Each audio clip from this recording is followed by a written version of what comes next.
जी, आपकी आवाज नहीं आ रही है। आवाज आ रही है अभी मेरी? अब आ रही है। जी जी। स्क्रीन शेयरिंग दिख रहा है? जी। सभी को प्रणाम। प्रणाम। सूक्ष्म गुरुदेव और माता जी की सूक्ष्म उपस्थिति में हम आज का विज्ञान में कुछ को जानने की कोशिश करें। आपने फॉग देखा होगा, है ना? फॉग मतलब धुंध, है ना?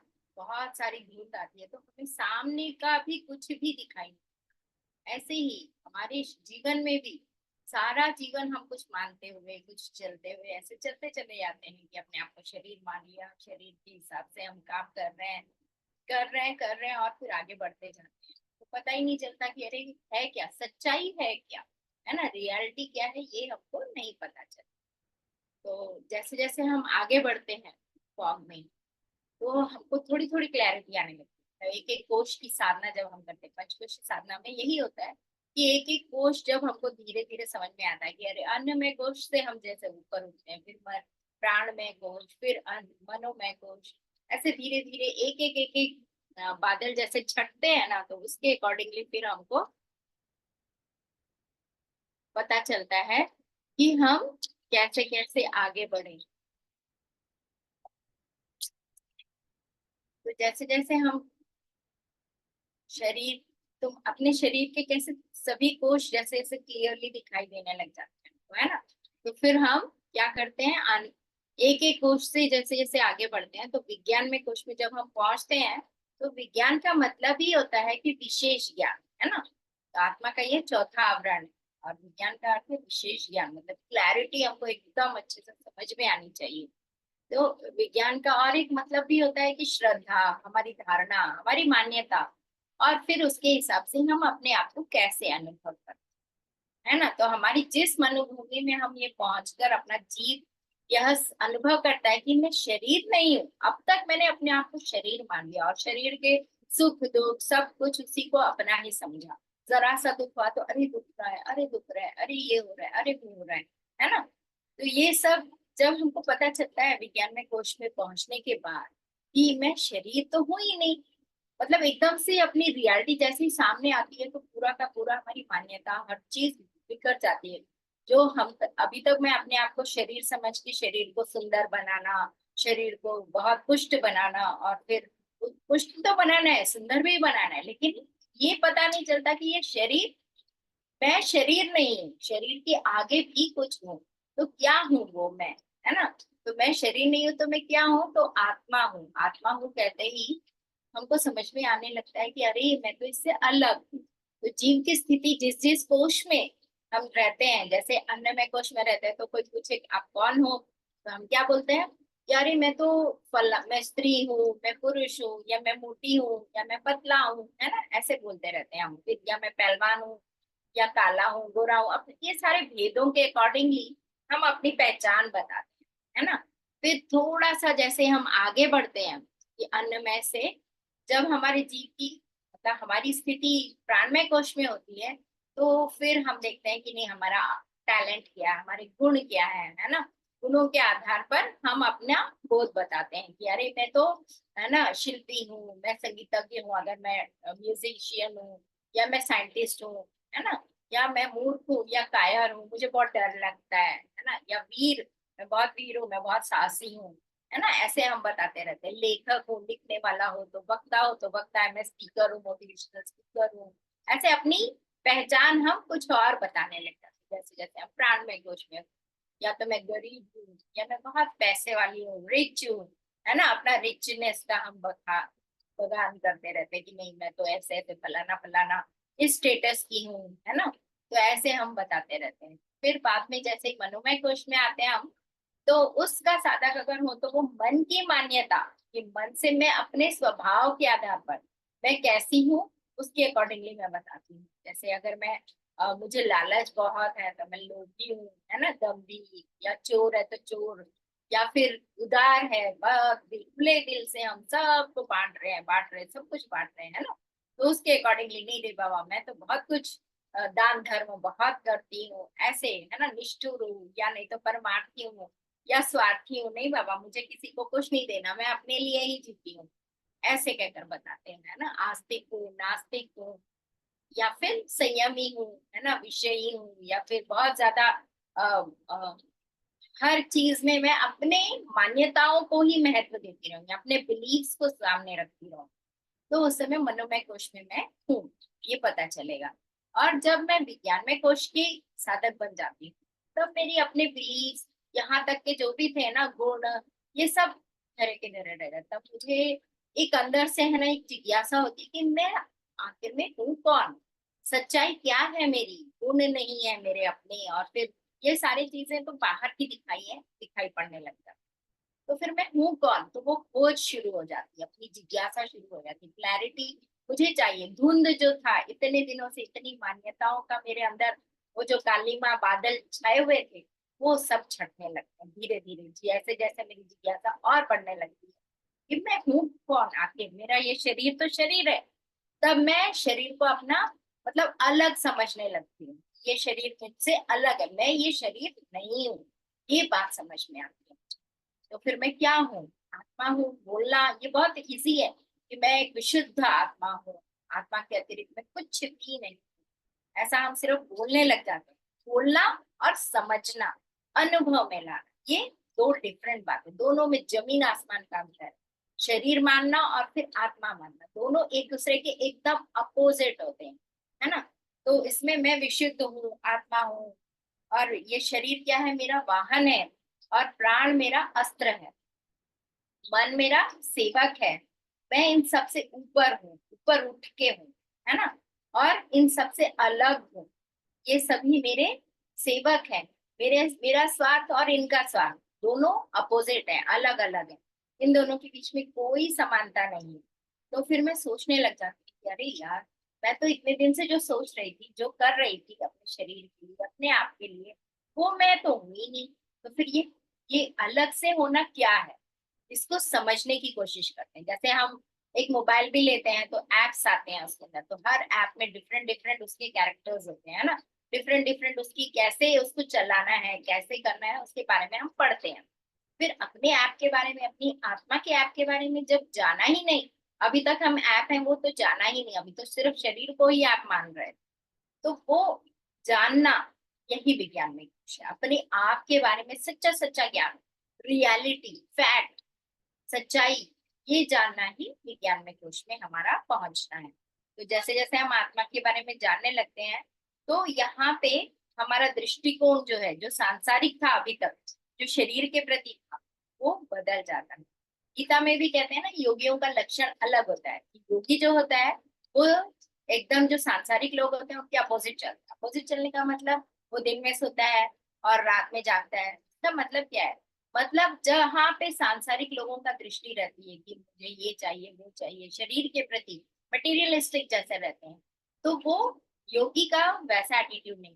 वो सोचता है कि नहीं, इसके अपोजिट वो सोचता है, मतलब वो आत्मा के बारे में सोचता है, वह आत्मा के हिसाब से चलता है ना, आत्मा की ओर चलता है, आत्मा को जानने की कोशिश करता है, उसके अकॉर्डिंगली चलता है।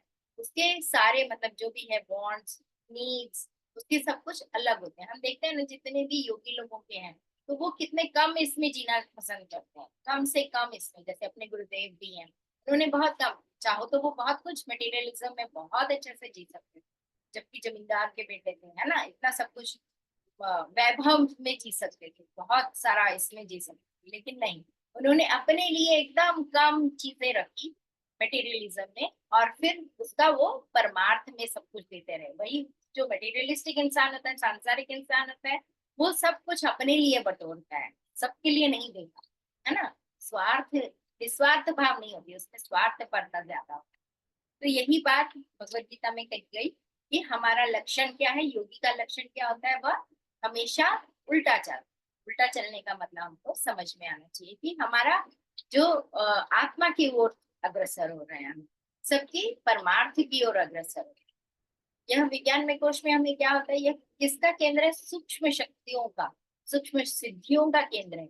जितनी भी उच्च स्तरीय आत्माएं आपने देखी होगी अपने आसपास, वे सभी मतलब सांसारिक प्रभाव में नहीं रहते हैं, वो अपना प्रभाव संसार पे, है ना।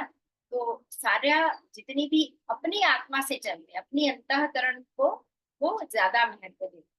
विज्ञान में कोश की साधना से क्या होता है, हमारा चित्त जो है वो एकदम निर्मल होता है, एकदम साफ सुथरा, clean and clear, crystal clear बोलते हैं ना, तो ऐसे क्लीन एंड क्लियर होके हर किसी के लिए एकदम छोटे बच्चे की तरह प्यार और सब कुछ देने के लिए तैयार, सबसे घुल मिलकर रहना, है ना, सबसे घनिष्ठ संबंध स्थापित करते हैं और फिर सबके साथ प्रेम से और सूक्ष्म जगत से, इसीलिए हमारा घनिष्ठ संबंध स्थापित करने में हम सक्षम हो जाते हैं। सूक्ष्म ब्रह्म तत्व मीन सब में ब्रह्म को देखने लग जाते। जब तक हम सब में ब्रह्म को नहीं देखते हैं तो हमारे अंदर वो शक्तियां, वो सिद्धियां नहीं प्राप्त होती, वो शक्तियां हमारे अंदर नहीं आती, हम सबको अपनी जैसा नहीं देख सकते। तो यहाँ पे चित्त की भी सामर्थ्य जो है जैसे जैसे बढ़ती है तो दूर श्रवण, दूर की आवाज भी हमको सुनाई देने लगती है, दूर दर्शन मतलब बहुत दूर कुछ हो रहा है और वहां का भी हमको दर्शन करने को मिलता है। ये सिद्धियां है हमारी, वाक सिद्धि होती है, हम जो भी बोलते हैं वो सच होने लग जाता है ना। और वाक उस समय जब हमारा विज्ञान में कोश जागृत होता है, हमारी कामनाओं की पूर्ति है और हर किसी के लिए हम बहुत ही प्यार से और बहुत ही अच्छे से अच्छी अच्छी कामनाएं करने लगते हैं। ये दिव्य सिद्धियां अपने आप हमको मिलने लग जाती है विज्ञान में कोश के जागरण। अच्छा, अब ये विज्ञान में कोश का जागरण कैसे किया जाए, है ना, तो विज्ञान में कोश में तो हम पहुंच गए, लेकिन हाँ ठीक है, अब इसमें से हमें करना क्या है, तो इसको प्रबुद्ध बनाने वाली चार साधनाएं, चार साधनाएं करनी। सबसे पहली साधना है सोहम साधना, फिर आत्म अनुभूति योग, हमारी आत्मा के बारे में हमें जानना, पहचानना और उसको अनुभव में लाना, तो ये आत्म अनुभूति योग होगा। और फिर तीसरा है स्वर संयम, स्वर संयम, और फिर स्वर का मतलब होता है हमारी श्वास जो चल रही है उसके ऊपर उसको संयम करना, उसको कंट्रोल करना। और फिर उसके आगे होता है ग्रंथि भेदन।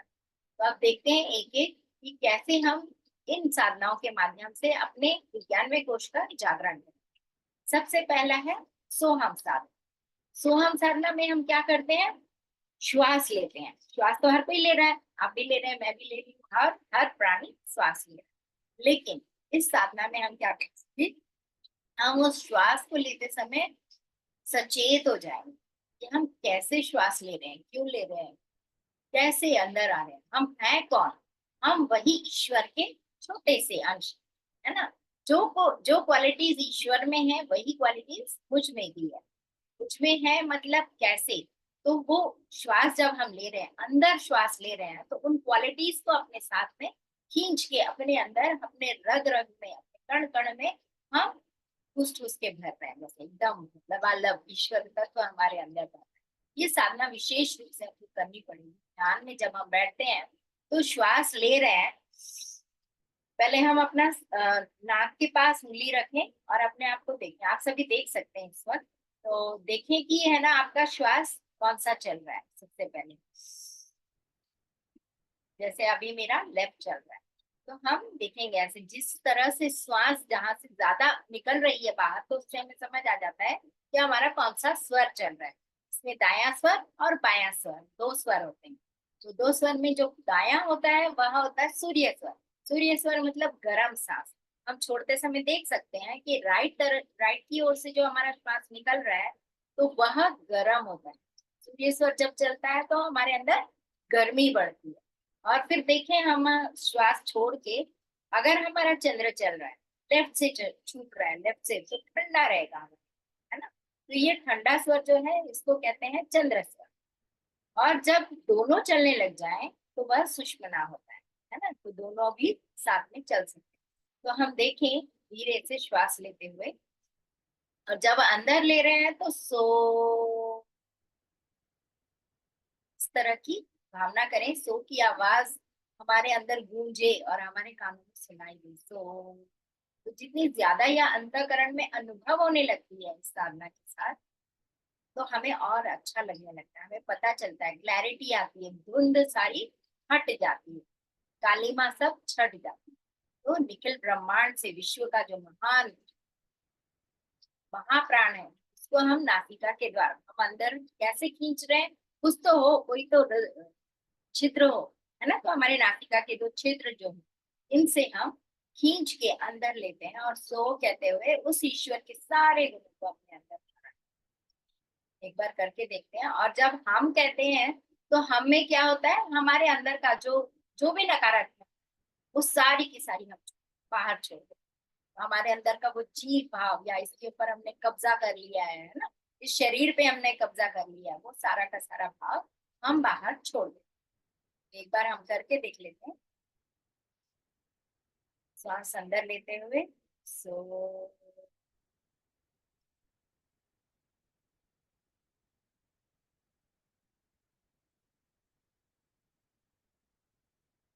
छोड़ते हुए,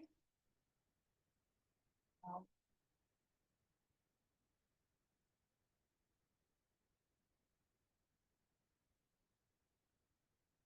फिर से एक बार करेंगे। सो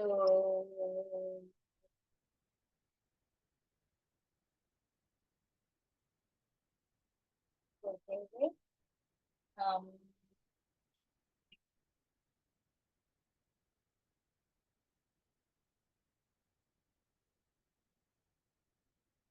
और एक बार फिर से लेते हुए, सो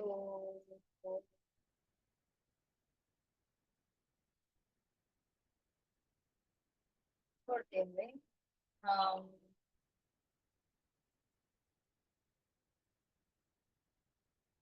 का अभ्यास हम रोज, शुरुआत हम 5 मिनट से करें, और धीरे धीरे से बढ़ाते हुए 15-20 मिनट, 30 मिनट, 1 घंटे तक भी हम धीरे धीरे बढ़ा सकते हैं। जैसे जैसे हम बढ़ाएंगे तो हम अपनी ही क्लैरिटी में आ जाएंगे कि हम कैसे हैं, है ना। तो अपने विज्ञान में खोज को, अपनी आत्मा को जानने का यह पहला मंत्र है, पहली सीढ़ी है सोहम सा। तो जैसे जैसे हम आगे पहुंचेंगे तो आत्म अनुभूति होने लगेगी। तो ये आत्म अनुभूति योग में भी हमें थोड़ी सी साधना और करनी पड़ती है। तो इसमें पहली भूमिका यह होगी, किसी भी शांत एकांत स्थान में हम सुविधा पूर्वक बैठ जाए या लेट जाए, क्योंकि शरीर को है ना, हमको शिथिल करना है। शिथिल जब कर रहे हैं तो हमें अपने आप पे, अपने शरीर पे कंट्रोल होना चाहिए। इसीलिए या तो बैठ सकते हैं तो किसी दीवार के सहारे बैठ जाए या लेट जाए, और अपने आप को पूरे अंग प्रत्यंग को धीरे धीरे धीरे शिथिल कर दीजिए। और अपनी सारी विचारधाराएं, कल्पनाएं सब कुछ शांत हो गई है ऐसा हम समझे। हर अंग से प्राण शक्ति खींचकर हृदय स्थान पर एकत्रित करते रहे, ऐसा समझे, ऐसे भावनाएं करें, इमेजिन करें। सारी प्राण शक्ति जो विश्व से हम ले रहे हैं, है ना, विश्व शक्ति से, तो वो सारी की सारी आकर हमारे हृदय स्थान पे एकत्रित हो गई। और हम भावना करें, ध्यान करें, अपने आप को शरीर न माने, अजर, अमर, शुद्ध, बुद्ध, पवित्र और ईश्वरीय अंश। ईश्वर में जो क्वालिटीज है वही क्वालिटीज मुझ में है। और मैं क्या हूँ, एक विशुद्ध, हाँ, आत्मा की क्लैरिटी देखने को हमको दिखने लग जाएगी। पहली भूमिका में हम ऐसे करें। अब दूसरी भूमिका में हम क्या करें, इसी शिथिलावस्था में अखिल आकाश से ऊपर जो सूर्य है, सूर्य के समान मैं क्या हूँ, एक ज्योति स्वरूप। जैसे सूर्य अलग है ना हम सबसे, तो सूर्य की तरह मैं भी एक ज्योति स्वरूप हूँ। और आत्मा की तरह हमें अपने आप को, अपनी आत्मा को ज्योति की तरह हम अलग देखें, है ना। मैं क्या हूँ, मैं ही यह प्रकाशवान आत्मा हूँ, ज्योति स्वरूप आत्मा हूँ। और अपने शरीर में, शरीर को कहाँ देखे, भूतल पर लेटा हुआ, है ना, निस्पंद अवस्था में पड़ा हुआ। कि अंग प्रत्यंग का निरीक्षण करे, परीक्षण करे कि कैसे दिख रहा है मेरा शरीर, कैसा है, कैसा है, मतलब हिलना डुलना बिल्कुल बंद। हर एक कल पुर्जा मेरा औजार है, हथियार होते हैं ना, मेरी आत्मा का औजार है। और यह शरीर क्या है, मेरा यंत्र है। और मन बुद्धि जो है, जिस मन और बुद्धि के सहारे में होता रहता हूँ, तो वह क्या है, वह मेरा सेवक है। और मैं इसका उपयोग सच्चे आत्मस्वार्थ के लिए करती हूँ, है ना। तो अपने आप को शरीर से अलग, आत्मा ऊपर, ऐसे हमें देखना है। ये हो गई हमारी दूसरी भूमिका। अब हम तीसरी भूमिका में पहुंचते हैं। अपने को सूर्य की स्थिति में ही ऊपर आकाश में उपस्थित देखना है। और फिर हमें ये सोचते रहना है कि मैं समस्त भूमंडल पर अपनी प्रकाश किरणें फेंक रहा हूँ। जैसे सूर्य सब जगह, सब कोने कोने तक है ना, अपना प्रकाश फेंकता रहता है ना। किसी को भी यहाँ पे फेंकूंगा, यहाँ नहीं फेंकूंगा, ऐसे नहीं करता है। हर जगह पे, हर कोने कोने तक, जहां तक वो पहुंच सकता है, वो पूरी कोशिश करता है ना, अपनी किरणों को पहुंचा देते हैं। वैसे ही हम भी अपने आप को जैसे ज्योति स्वरूप सूर्य की तरह हमने देखा है, तो हम अपनी आत्मा से वह किरणों को, शुद्ध वाइट लाइट जो होती है, तो उसे हम अपने भूमंडल पर हर कोने कोने में, अपने शरीर में भी हर जगह हम फेंक रहे हैं, है ना। सारा संसार जो है वह मेरा कर्म क्षेत्र है, लीला भूमि। भूतल की सारी वस्तुएं, सारी शक्तियों को मैं अपने इच्छा से, अपने इच्छा की जो भी मेरी इच्छा हो रही है, तो उसके लिए, उसके प्रयोजनों के लिए मैं काम में ला रहा हूँ। ऐसे हम सोच, पंचभूतों की हलचलें जो भी हो रही है मेरे शरीर के थ्रू, जो भी हलचल होगी, वह मेरे विनोद के लिए, एंटरटेनमेंट के लिए हो रही है, मनोरंजन के। जैसे हम मूवी बना रहे हैं या जैसे हम एक दृश्य देख रहे हैं, बस उसके लिए मैं यूज कर रहा हूँ सब एज ए कैरेक्टर। मैं किसी भी सांसारिक हानि लाभ से प्रभावित नहीं होता। मतलब कोई कैरेक्टर अच्छा है, कोई बुरा है, कुछ अच्छा काम हो रहा है, कुछ बुरा हो रहा है, इससे मैं बिल्कुल भी प्रभावित नहीं होता। जैसे एक डायरेक्टर होता है, वो सभी कैरेक्टर्स को नचाते रहता है ना, कठपुतली की तरह, वैसे मैं भी अपने शरीर से और जो भी काम मेरे आसपास होते हैं उन सबसे प्रभावित नहीं हो रहा है। एक मूवी की तरह मैं सबको संचालित कर रहा हूँ, सबकी बागडोर मुझ मेरे हाथ में, लेकिन मैं उनके प्रभाव में नहीं आ रहा हूँ। किसी का लाभ हो रहा है, किसी की हानि हो रही है, किसी की मृत्यु हो रही है, कोई जीवित हो रहा है, लेकिन मैं उससे बिल्कुल भी प्रभावित नहीं हो रहा हूँ। ये ऐसे हमें सोचते रहना, फिर अपने आप को देखना है कि मैं एक पवित्र, निर्लिप्त, अविनाशी आत्मा, किसी से भी मैं चिपक नहीं सकता, है ना। और महान परमात्मा जो है, उनका मैं विशुद्ध स्फुल्लिंग, उनकी पूरी की पूरी क्वालिटीज मुझ में, मैं उन्हीं के जैसा सब कुछ कर सकता, मेरे अंदर सारी क्वालिटीज। और अपने शरीर के साथ धीरे धीरे फिर से शरीर के अंदर जैसे ही हम आ जाते हैं, तो अपने आप को शरीर मानने लग जाते हैं। लेकिन हम अपने आप को जैसे ही आत्मा के बारे में समझने लगते हैं, तो मैं आत्मा शरीर से अलग भी हूँ और शरीर के अंदर भी घुस जाता हूँ। ये हमको समझना होगा धीरे धीरे, जैसे जैसे ये भूमिका हमारी और प्रगाढ़ होती रहती है, तो हमको समझ में आने लगता है कि हाँ, मैं आत्मा हूँ, विशुद्ध आत्मा हूँ, और मेरी मृत्यु नहीं होती है ना। और मैं इस शरीर को चला रहा हूँ। यह शरीर मेरा क्या है? औजार है, मेरा यंत्र है, और इसके थ्रू मैं आगे बढ़ता रहता हूँ। ठीक है, अब हम जाएंगे दूसरे, आगे जाएंगे स्वर संयम योग। स्वर, स्वर का संयम जो करना होता है। स्वर हमको पता चल गया कि स्वर क्या होता है, स्वर कैसे होता है, स्वर कौन से स्वर में हम कैसे ये करते हैं। तो विज्ञान में कुछ क्या है, एक्चुअली वायु प्रधान है ना, हार्ट के ऊपर आता है, हृदय है ना इसका केंद्र। तो ये वायु प्रधान होने से वायु संस्थान की विशेष रूप से सजग रहता है। वायु, जैसे हमने देखा ना, हनुमान जी थे, हनुमान जी कैसे थे, उन्होंने वायु पे अपना कंट्रोल, नियंत्रण रखा था। वो स्वर संयम के साधक थे, स्वर के साधक थे। तो जितना ज्यादा उन्होंने स्वर की साधना की, उसके द्वारा उन्होंने अपने आप को प्राण, अपने प्राणों को, अपने वायु को, प्राण वायु को उन्होंने अपने आप को कंट्रोल करके उसको जीत लिया था, और सारे अष्ट सिद्धि और नव निधि उनको मिल गई थी। वो सारे के सारे काम कर सकते थे तुरंत, है ना। तो हमें भी जब जब हम स्वर का संयम करने लग जाएंगे, स्वर शास्त्र के अनुसार जो हमारे शरीर के अंदर प्राण वायु है, ये किसमें से आती जाती है, जो हम देखते हैं नस नाड़ी कहते हैं। तो नस अलग होती है, नस में से खून बहता है, लेकिन नाड़ियां एक सूक्ष्म नाड़ियां होती हैं। तो वो सूक्ष्म नाड़ियां कितनी होती हैं? वे वो होती है 72,000, 72,000। तो इन सारी नाड़ियों को अगर हम देखें, तो पूरे शरीर को वो संचालित करती है। तो नाभि में इस प्रकार की एक नाड़ी की कुंडली बनाकर वो एकदम से अंदर बैठी हुई है। तो उसके अंदर से मेन जो है 72,000 से, उनकी सबसे ज्यादा मेन जो होती है, तो वो 10 है शरीर में, 10 नाड़ियां है जो मेन। उनमें से सबसे पहली है ईड़ा, जो लेफ्ट से चलती है ना, चंद्र। और फिर बायां नथुने से जो चलती है वो है पिंगला। फिर दायां नथुना, फिर सुषमना वायु भी होती है, फिर इन दोनों के मध्य में होती है ना, किसके? सूर्य और चंद्र के बीच में जो होती है वो सुषमना होती है। फिर गांधारी बाई आंख में होती है, हस्तजीवा दाई आंख में होती है। फिर पूषा दाया कान में, यशस्विनी बाया कान, अलम्बुसा मुख में होती है, वो लिंगदीश में और शंखिनी गुदा में। तो ये मेन है जो नाड़ियां हमारे काम करने लग जाती हैं। तो इनसे हम इस शरीर का काम ले रहे हैं, है ना, स्वर संयम से। जितना ज्यादा हम स्वर संयम करते हैं, जितना ज्यादा इसके बारे में जानकारी हासिल करते हैं और फिर धीरे धीरे इनको शुद्ध करते हैं, तो इनको शुद्ध करने के लिए हमको नाड़ी शोधन प्राणायाम करना होता है और फिर अनुलोम विलोम करना, राइट से लेफ्ट में जाए, लेफ्ट से राइट में जाए।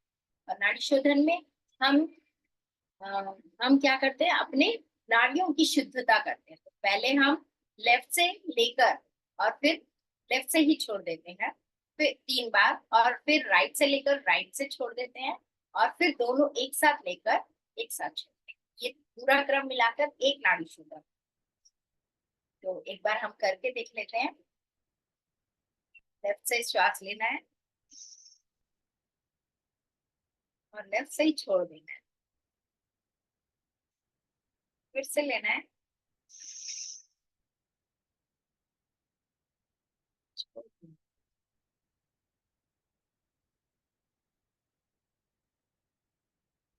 छोड़ देना है। एक बार हो गया। अभी राइट से लेना है, राइट से छोड़ना है, फिर एक बार,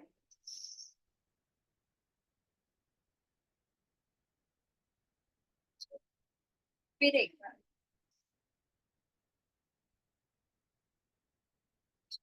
अब दोनों से लेना है, दोनों से छोड़ना है। ऐसे हम शुरुआत में 3 राउंड लेंगे और ऐसे बढ़ाते हुए धीरे धीरे एक एक हफ्ते में एक एक राउंड बढ़ाते हुए हमें इसे 7 तक लेके जाए। तो ऐसा जब हम करते हैं, इसकी प्रैक्टिस जितनी ज्यादा हम करते हैं, तो धीरे धीरे 72,000 नाड़ियां साफ होने लग जाती है। तो हमें शुरुआत कम से ही करना है और फिर इससे बढ़ाते हैं। ऐसे ही अनुलोम विलोम है। अनुलोम विलोम में हम लेफ्ट से लेते हैं और राइट से छोड़ते हैं। लिया लेफ्ट से, लिया पक्का, और राइट से छोड़ दिया, और राइट से लेंगे और लेफ्ट से छोड़ दिया। से लिया, से छोड़ दिया, फिर लेफ्ट से लिया, राइट से छोड़ दिया, फिर राइट से लिया, जिस सांस से छोड़ा है वहीं से फिर लेंगे। इस तरह हम धीरे धीरे अपने स्वर पे कंट्रोल करते जाएंगे, है ना। तो जो श्वास हमारा चल रहा है, विवेकपूर्ण और स्थायी कार्य जो भी हमको करने होते हैं, तो वह क्या होते हैं, हमको चंद्र स्वर में करने, एकदम शीतलता से, ठंडे दिमाग से, है ना।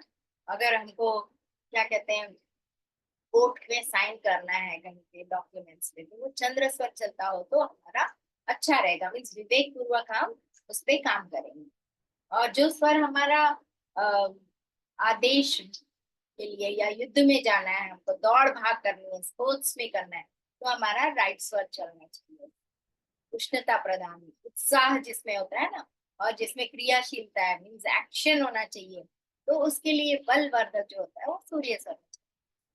और सुषमना में क्या होता है, सुषमना में होता है वायु पे हम अधिकार कर लेते हैं। जब दोनों सांस चल रही होती हैं, तो उस समय हम क्या करते हैं, वह आत्मा के रूप में आत्मज्ञान प्राप्त करने के लिए, है ना, अपने शरीर से ऊपर उठ के हमें जानने के लिए वह सुषमना बहुत अच्छा होता है। सुषमना से हम क्या होते हैं, जब हमारा अधिकार हो जाता है वायु पे, तो हम अलग अलग लोकों में भी, मंगल तक भी हम पहुंच सकते हैं, मतलब हर जगह दूसरे प्लैनेट्स की भी हम यात्रा कर सकते हैं। पूरा विश्व ब्रह्मांड हमारे कंट्रोल में हो जाता है, और हम जब चाहे जहां चाहे, हम कहते हैं ना, कई बार टेलीपैथी हो गई, कई बार ऐसे लगता है कि अरे फोन किया, वो जस्ट याद किया और फोन आ गया सामने से, तो इसका मतलब क्या हो गया, हमारा हमारी मैसेज वहां तक पहुंच गया, हम पहुंच गए वहां तक, है ना। और फिर हमको सब कुछ मिलने लग जाता है, अष्ट सिद्धि, नौ निधि, सब, यह सब कुछ सुषमना की अवस्था। और ये कहते हैं कि सुषमना की अवस्था में जब कोई श्राप दिया जाता है या वरदान दिया जाता है, वो जल्दी फलित। सुषमना क्या होती है, संधि काल, चाहे हमारा दोनों स्वर का संधि काल कह सकते हो, या जैसे दिन और रात का संधि काल हो। तो इसीलिए हमारी साधनाएं जो होती है वो संधि काल में करने का ज्यादा विशेष महत्व होता है, क्योंकि उस समय वो जल्दी फलीभूत हो जाती है। तो विज्ञान में कोश का जब हम इस पे विजय प्राप्त कर लेते हैं, तो हम कहते हैं ना कि ये नर्तन में है लेकिन दिव्य आत्मा है, बहुत सारे काम कर सकते हैं छोटे से समय में, थोड़े से समय में, लेकिन वह दिव्य एकदम अद्भुत काम कर देते हैं, है ना। अनंत शक्तियों की वो कंट्रोलर बन जाते हैं, अनंत शक्तियां उनको प्राप्त हो जाती हैं। अब है हमारा ग्रंथि भेदन, है ना। ग्रंथि भेदन चौथा जो है, इसमें ग्रंथियां हमारे अंदर बहुत ज्यादा जकड़ी होती है हमारे अंदर, जैसे वासना की, तृष्णा की, अहंता की, ये सारी जो दुष्प्रवृत्तियां हैं, इन सबको हमको ढूंढना है। तो गुरु जी कहते हैं ना, ध्यान में देखा, हाँ क्या देखा आपने, तो कहते हैं कि अरे हाँ, जैसे जैसे आपने बताया हिमालय पे जा रहे हैं हम, गंगा की गोद में हैं, वाह वाह, ऐसे हम ध्यान में वो सब देखते हैं। फिर गुरु जी पूछते हैं कि आपको ध्यान में अपनी गलतियां दिखाई दी क्या, तो हम गलतियां तो ढूंढे ही नहीं, तो फिर दिखेंगी कैसी, है ना। तो अब गुरु जी कहते हैं कि नहीं, आप अपनी गलतियां ढूंढिए, वासनाओं को देखिए, है कि नहीं, तृष्णा है कि नहीं, अहंता है कि नहीं। कहीं ना कहीं छद्मवेश में कहीं ना कहीं अहंता तो आई जाती है छुप छुप के, है ना। तो अहंता किस बात की, शरीर की अहंता, मेरे क्वालिटीज की अहंता, मेरे गुणों की अहंता, मैं ये कर सकती हूँ। सात्विक अहंता भी होती है, वो सबसे ज्यादा खतरनाक है। तो ये अहंता दिखाई दी कि नहीं, आपको नजर आई कि नहीं, तो इसे अगर पहले तो नजर आनी चाहिए, फिर नजर आने के बाद उसे हटाने और घटाने के लिए क्या प्रयत्न कर रहे हो, क्या साधना कर रहे हो, वो साधना बहुत ज्यादा जरूरी है। तो ये तीन तरह की ग्रंथियां होती हैं। सबसे पहली ग्रंथि होती है रुद्र ग्रंथि, तम में हम जी रहे हैं, है ना, सारा तम तम तम। तम मतलब बुरा नहीं होता है, लेकिन तम का एक ये होता है कि हाँ, जैसे व्यवहारिक जगत में हम कहें, सांसारिक जगत में, तो तम होता है प्रकृति, है ना। और रज होता है वो जीव, रज जो होता है जो उसका व्यक्तिगत जीवन, और कैसा जीवन जी रहा है। फिर आध्यात्मिक जीवन, सब क्या होता है, आध्यात्मिक होता है ना। तो उसका जीवन कैसे हो रहा है। फिर दार्शनिक दृष्टि से अगर हम देखें, तो तम होता है शक्ति, है ना, रज होता है साधन, और सत होता है ज्ञान। इसी को महाकाली, महालक्ष्मी, महासरस्वती कहते हैं। हम कहते हैं ना, इंसान को जो भी प्रॉब्लम्स आती है, दुख होता है, कष्ट होता है, आदि व्याधि होती है, वह सब मेन तीन चीजों से होती है, अशक्ति, अज्ञान, और फिर असाधन, हमारे पास साधन ही नहीं है ना, अभाव। तो ये तीन चीजें जब हमारी कंट्रोल में हो जाती है, ये सबको हम जीत लेते हैं, तो हमारे पास महालक्ष्मी भी होती है, महाकाली भी होती है, और महासरस्वती भी होती है। मीन्स हम कोई काम अगर हाथ में लेते हैं, जैसे कोई प्रोजेक्ट ही ले लिया, है ना, तो उस प्रोजेक्ट को करने के लिए हमारे पास ज्ञान होना चाहिए पूरा पूरा, कैसे हमें उसे करना है ना। और फिर उसको करना है, ठीक है, तो उसके लिए साधन, रिसोर्सेस की जरूरत पड़ती है। तो वो रिसोर्सेज है या नहीं, उसको जुटाना पड़ेगा, जुटा लेते हैं तो अच्छे से हो जाता है। और फिर पूरा धन, है ना, लक्ष्मी, वैभव, ये सब जरूरी है। और फिर उन सब साधन भी हो गए, हमको ज्ञान भी हो गया, लेकिन हमारे पास शक्ति ही नहीं है, काम करने की इच्छा ही नहीं है, उत्साह ही नहीं है, तो फिर वो काम कैसे होगा। तो उसके लिए महाकाली की भी जरूरत है। महाकाली से हमें क्या मिलता है, अनंत शक्तियां मिलती है। गुप्त शक्तियां जो होती है हमारे अंदर, हमको पता ही नहीं होता कि अरे ये सारी शक्ति मुझ में है, हमारे अंदर ये भी है वो भी है। मूत्राशय वाली जो ग्रंथि होती है हमारे अंदर, वह होती है रुद्र ग्रंथि, है ना। और फिर लक्ष्मी साधन वाली जो होती है, वो आमाशय वाली, विष्णु जो पालन कर रही है, पूरे शरीर का संचालन कर रही है, शक्ति दे रही है, पावर दे रही है ना, काम करने की शक्ति दे रही है, उसका रिसोर्सेस जुटा के दे रही है, वह है विष्णु ग्रंथि। और फिर ज्ञान मस्तिष्क में, ये सब करने के बाद भी, इसको करने का और करने के बाद उसका आनंद लेने का, अखंड आनंद, ब्रह्म आनंद की, आत्म ज्ञान की, सबसे तृप्ति जो मिलती है ना, तुष्टि तृप्ति जो मिलती है, काम करने की खुशी जो होती है ना, वह होती है सरस्वती। अमृत कलश, अमृत मिलता है ना किसी भी काम करने के बाद में, खुशी मिलती है कि अरे वाह, मैंने आत्मा ज्ञान को प्राप्त कर लिया। आत्मज्ञान जैसे हमारा प्रोजेक्ट है, तो उस प्रोजेक्ट के लिए हमारा रिसोर्सेस क्या है, हमारा शरीर हमारे रिसोर्स, मन बुद्धि सेवक है हमारे, प्राण हमारे अंदर, वायु जो प्राण वायु आ रही है जा रही है, ये सारे रिसोर्सेस है। इन सब रिसोर्सेस को हम अच्छे से चलाते हुए, इन सबको चलाते रहने की शक्ति जब हमें मिल जाती है, और फिर जब इसके अंदर से हमें पता चलता है कि हाँ, हम मैं आत्मा हूँ, मैं अखंड आत्मा हूँ, अनंत सिद्धियां मेरे अंदर है, मैं इन सबको खेल के, सबको खेल के खुशी से अपने आप को जैसे प्राप्त कर रहा हो, तो अपने आप की प्राप्ति की, अपने आत्मज्ञान की प्राप्ति इसी ज्ञान से होती है। आत्मज्ञान की प्राप्त करने के बाद, अनुभव करने के बाद, उसको जितना ज्यादा हम अनुभव करने लग जाते हैं तो बहुत अच्छा लगता है कि हाँ, अरे हमने सभी के इसको प्राप्त कर लिया, अपने आप को प्राप्त कर लिया। बाहर सारी दुनिया हम गूगल में हम सबको पता कर लेते हैं, सब कुछ पता लगते, पूरी जानकारियां प्राप्त कर लेते हैं, लेकिन अपने ज्ञान की, अपने आप की हम प्राप्त नहीं कर सकते। तो उससे जब हम प्राप्त करने लग जाते हैं, ये ग्रंथियां जब टूटती है हमारी, एक एक अहंकार की ग्रंथि टूटी, वासना की ग्रंथि टूटी, है ना, हमारे ऐश्वर्य की ग्रंथि, अरे मैं बहुत ज्यादा पैसे वाला हूँ, ये सारी ग्रंथियां जब टूटती है धीरे धीरे, तब ये सारा अंधकार हटता है। और इनको तोड़ने का और एक क्या है तरीका, यही सब है ना, अ, अपने मतलब इनको तोड़ना ही हमारा ऋण जो होता है, पितृ ऋण, है ना, ऋषि ऋण, देव ऋण, इन सबको चुकाना पड़ता है। इन सबके माध्यम से हम आगे बढ़ सकते हैं, इनको चुकाना पड़ता है। जब हम ये सब चुकाते हैं, सारे ऋण से जब मुक्त हो जाते हैं, तभी हम आत्मज्ञान को प्राप्त कर सकते हैं। विशुद्ध आत्मा क्या है, तभी हम जान सकते हैं। तो इन तीन गुणों की न्यूनता या अधिकता क्या होती है, वो हमें अपने शरीर के बंधन में बांध लेती है, वरना हम इन सबसे अलग होते हैं, अलग निकल जाते हैं। रुद्र ग्रंथि का केंद्र कहाँ है, मूलाधार और स्वादिष्टान चक्र में। तो मूलाधार और स्वादिष्टान दो चक्र जो है, मतलब ग्रंथि भेदन और चक्र, ये दोनों साथ साथ में चल रहे हैं।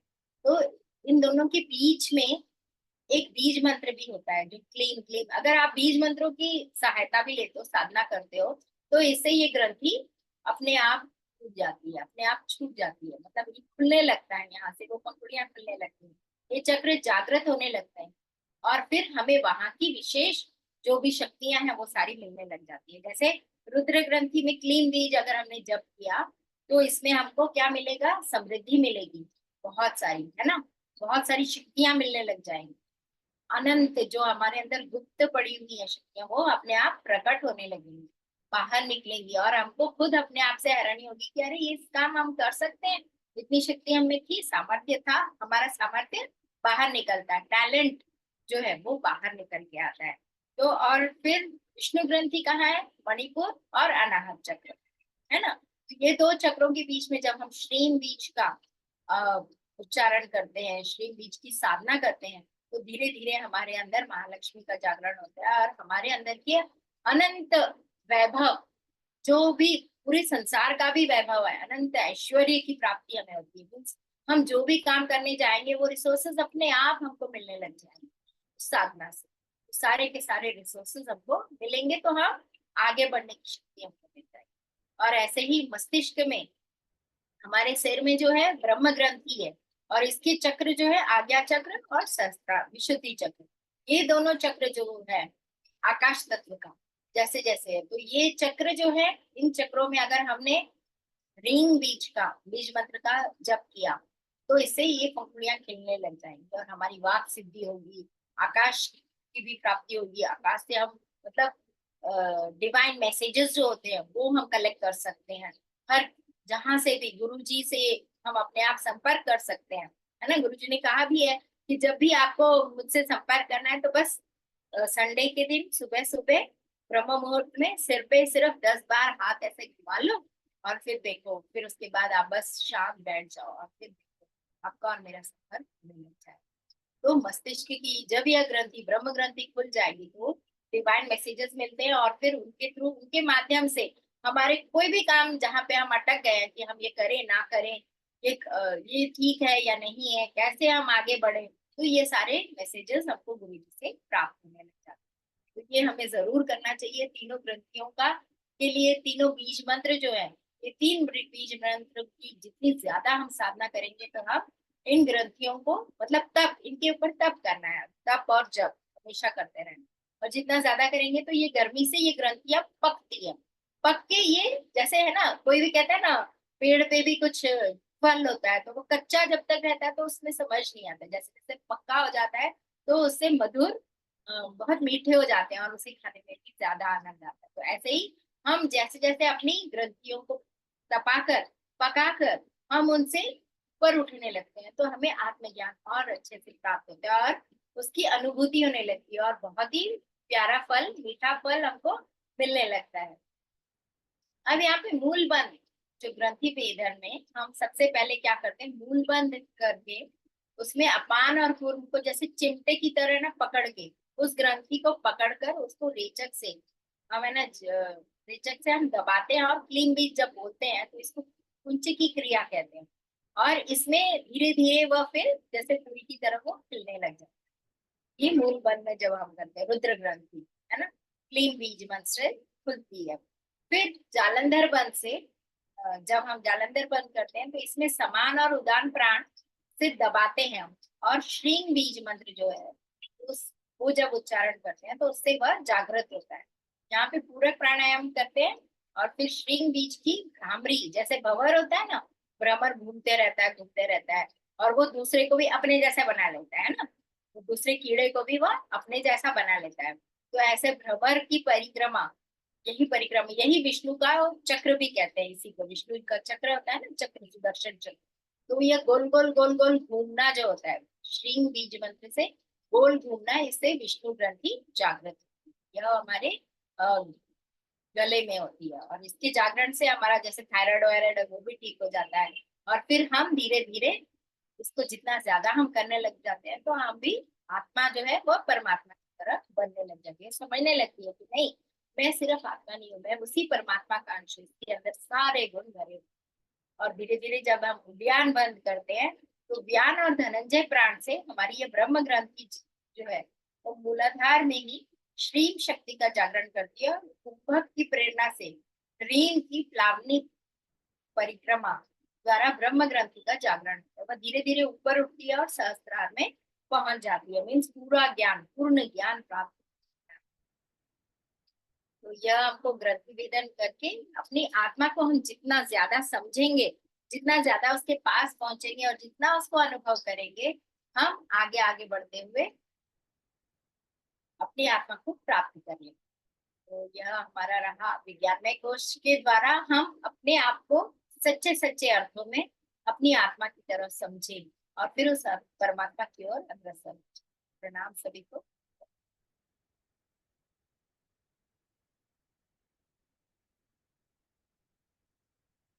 प्रिया।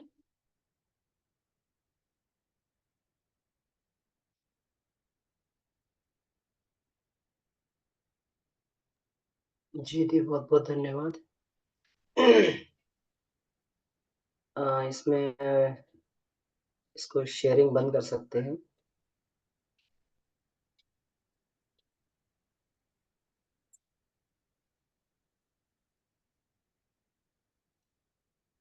हाँ दीदी, इसको शेयरिंग बंद कर दीजिए, ये वाला जो है ना। जी भैया, शेयरिंग बंद करूँ?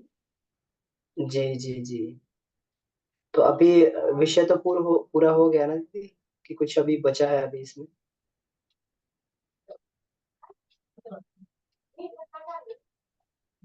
ठीक है, धन्यवाद। प्रश्न हो तो पूछ सकते बाबू जी जी, है ना, जब बाबू जी। जी। तो अभी 15 मिनट का समय और है हमारे पास में। तो इसको जो है दीदी ने बहुत सुंदर ढंग से जो है पूरा इसको कवर करने का प्रयास किया है।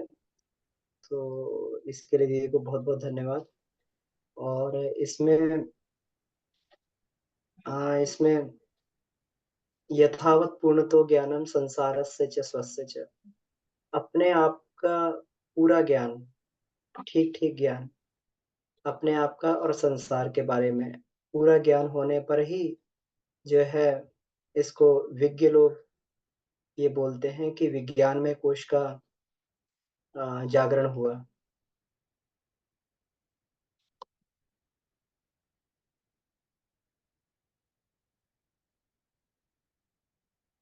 विज्ञान में कोश में जैसे अभी दीदी बता रही थी कि जब जीव विज्ञान में कोश में पहुंचता है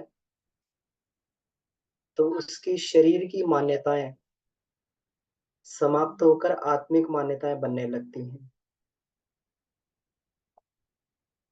ये होता कैसे है? यथावत पूर्णतो ज्ञानम। संसार क्या है? संसार पदार्थ से बना हुआ है, और उस निरंतर बदलने वाले पदार्थ में उस निरंतर बदलने वाले पदार्थ में जब हम लोग एक शाश्वत चेतना का हम लोग इसको देखने लगते हैं, शाश्वत चेतना को देखने लगते हैं, तब हमें पूर्ण ज्ञान हो जाता है कि क्या चैतन्य है और क्या अचैतन्य है, क्या शाश्वत है और क्या बदलने वाला है। जब व्यक्ति यह समझ लेता है कि हम वास्तव में हमारा जो मूल स्वरूप है वो आत्मा है, मूल स्वरूप हमारा आत्मा है और चैतन्य है, और आत्मा हमेशा स्थिर रहती है, वो कभी बदलती नहीं है। बदल क्या रहा है? हम लोग कहते हैं आत्मा जन्म ले रही है, आत्मा जन्म लेती है, आत्मा चलायमान है। तो ऐसा नहीं है कि आत्मा तो शाश्वत है और एक जगह पर ही स्थिर है। तो बदल क्या रहा है? बदल पदार्थ रहा है। हम लोग मैं क्या हूँ पुस्तक में भी पढ़ते हैं, ये पूरा का पूरा आत्मानुभूति योग है। ये पदार्थ के जो परमाणु हैं, ये परमाणु निरंतर हमारे शरीर में आते भी हैं और जाते भी हैं। जैसे हम लोग भोजन कर रहे हैं, तो भोजन कहाँ से आया? वो या तो किसी जीव जंतु से हमें प्राप्त हुआ या हमें पौधों से प्राप्त हुआ। तो उस भोजन को हम लोग कर रहे हैं। तो वह परमाणु जो एक पौधे का हिस्सा थे, जो एक जीव का हिस्सा थे, तो उसको हम लोग अन्न दूध इत्यादि के माध्यम से हमने उन परमाणुओं को ग्रहण किया, और ग्रहण करने के बाद में हमारे शरीर में कुछ क्रियाएं होंगी, और क्रिया होने के बाद में हम लोगों ने मल त्याग के द्वारा उन परमाणुओं को अपने शरीर से निकाल दिया है। तो यहाँ पर स्थिर क्या है? हम लोग लगता तो है कि शरीर हमारा स्थिर है, हम लोग जो है शरीर लगता है कि ये जो है जैसा बना हुआ वैसा बना रहेगा, लेकिन ये प्रतिक्षण बदल रहा है। प्रतिक्षण लाखों सेल इसमें मर जाते हैं और नए सेल पैदा होते हैं। जो सेल का म्यूटेशन जो प्रोसेस होता है, विज्ञान के छात्र उसमें जानते हैं। एक सेल अपने आप को जो डिवाइड करके दो सेल में बना देता है। प्रतिक्षण बदल रहे हैं। तो आज जो हमारा था, हमारा हिस्सा था आज जो, वो कल किसी और का था और परसों किसी और का बन जाएगा। तो इसी तत्व ज्ञान को जब हम लोग समझ जाते हैं, इसी को यथावत पूर्णतो ज्ञानम ये कहा जाता है कि शरीर तो निरंतर निरंतर बदल रहा है। अब ये तो पदार्थ की बात हुई, अब विचार की बात देखें, और हमारे जो विचार है वो भी प्रतिक्षण बदल रहे हैं। कल जो किसी के विचार थे वो आज हमारे विचार बन गए हैं।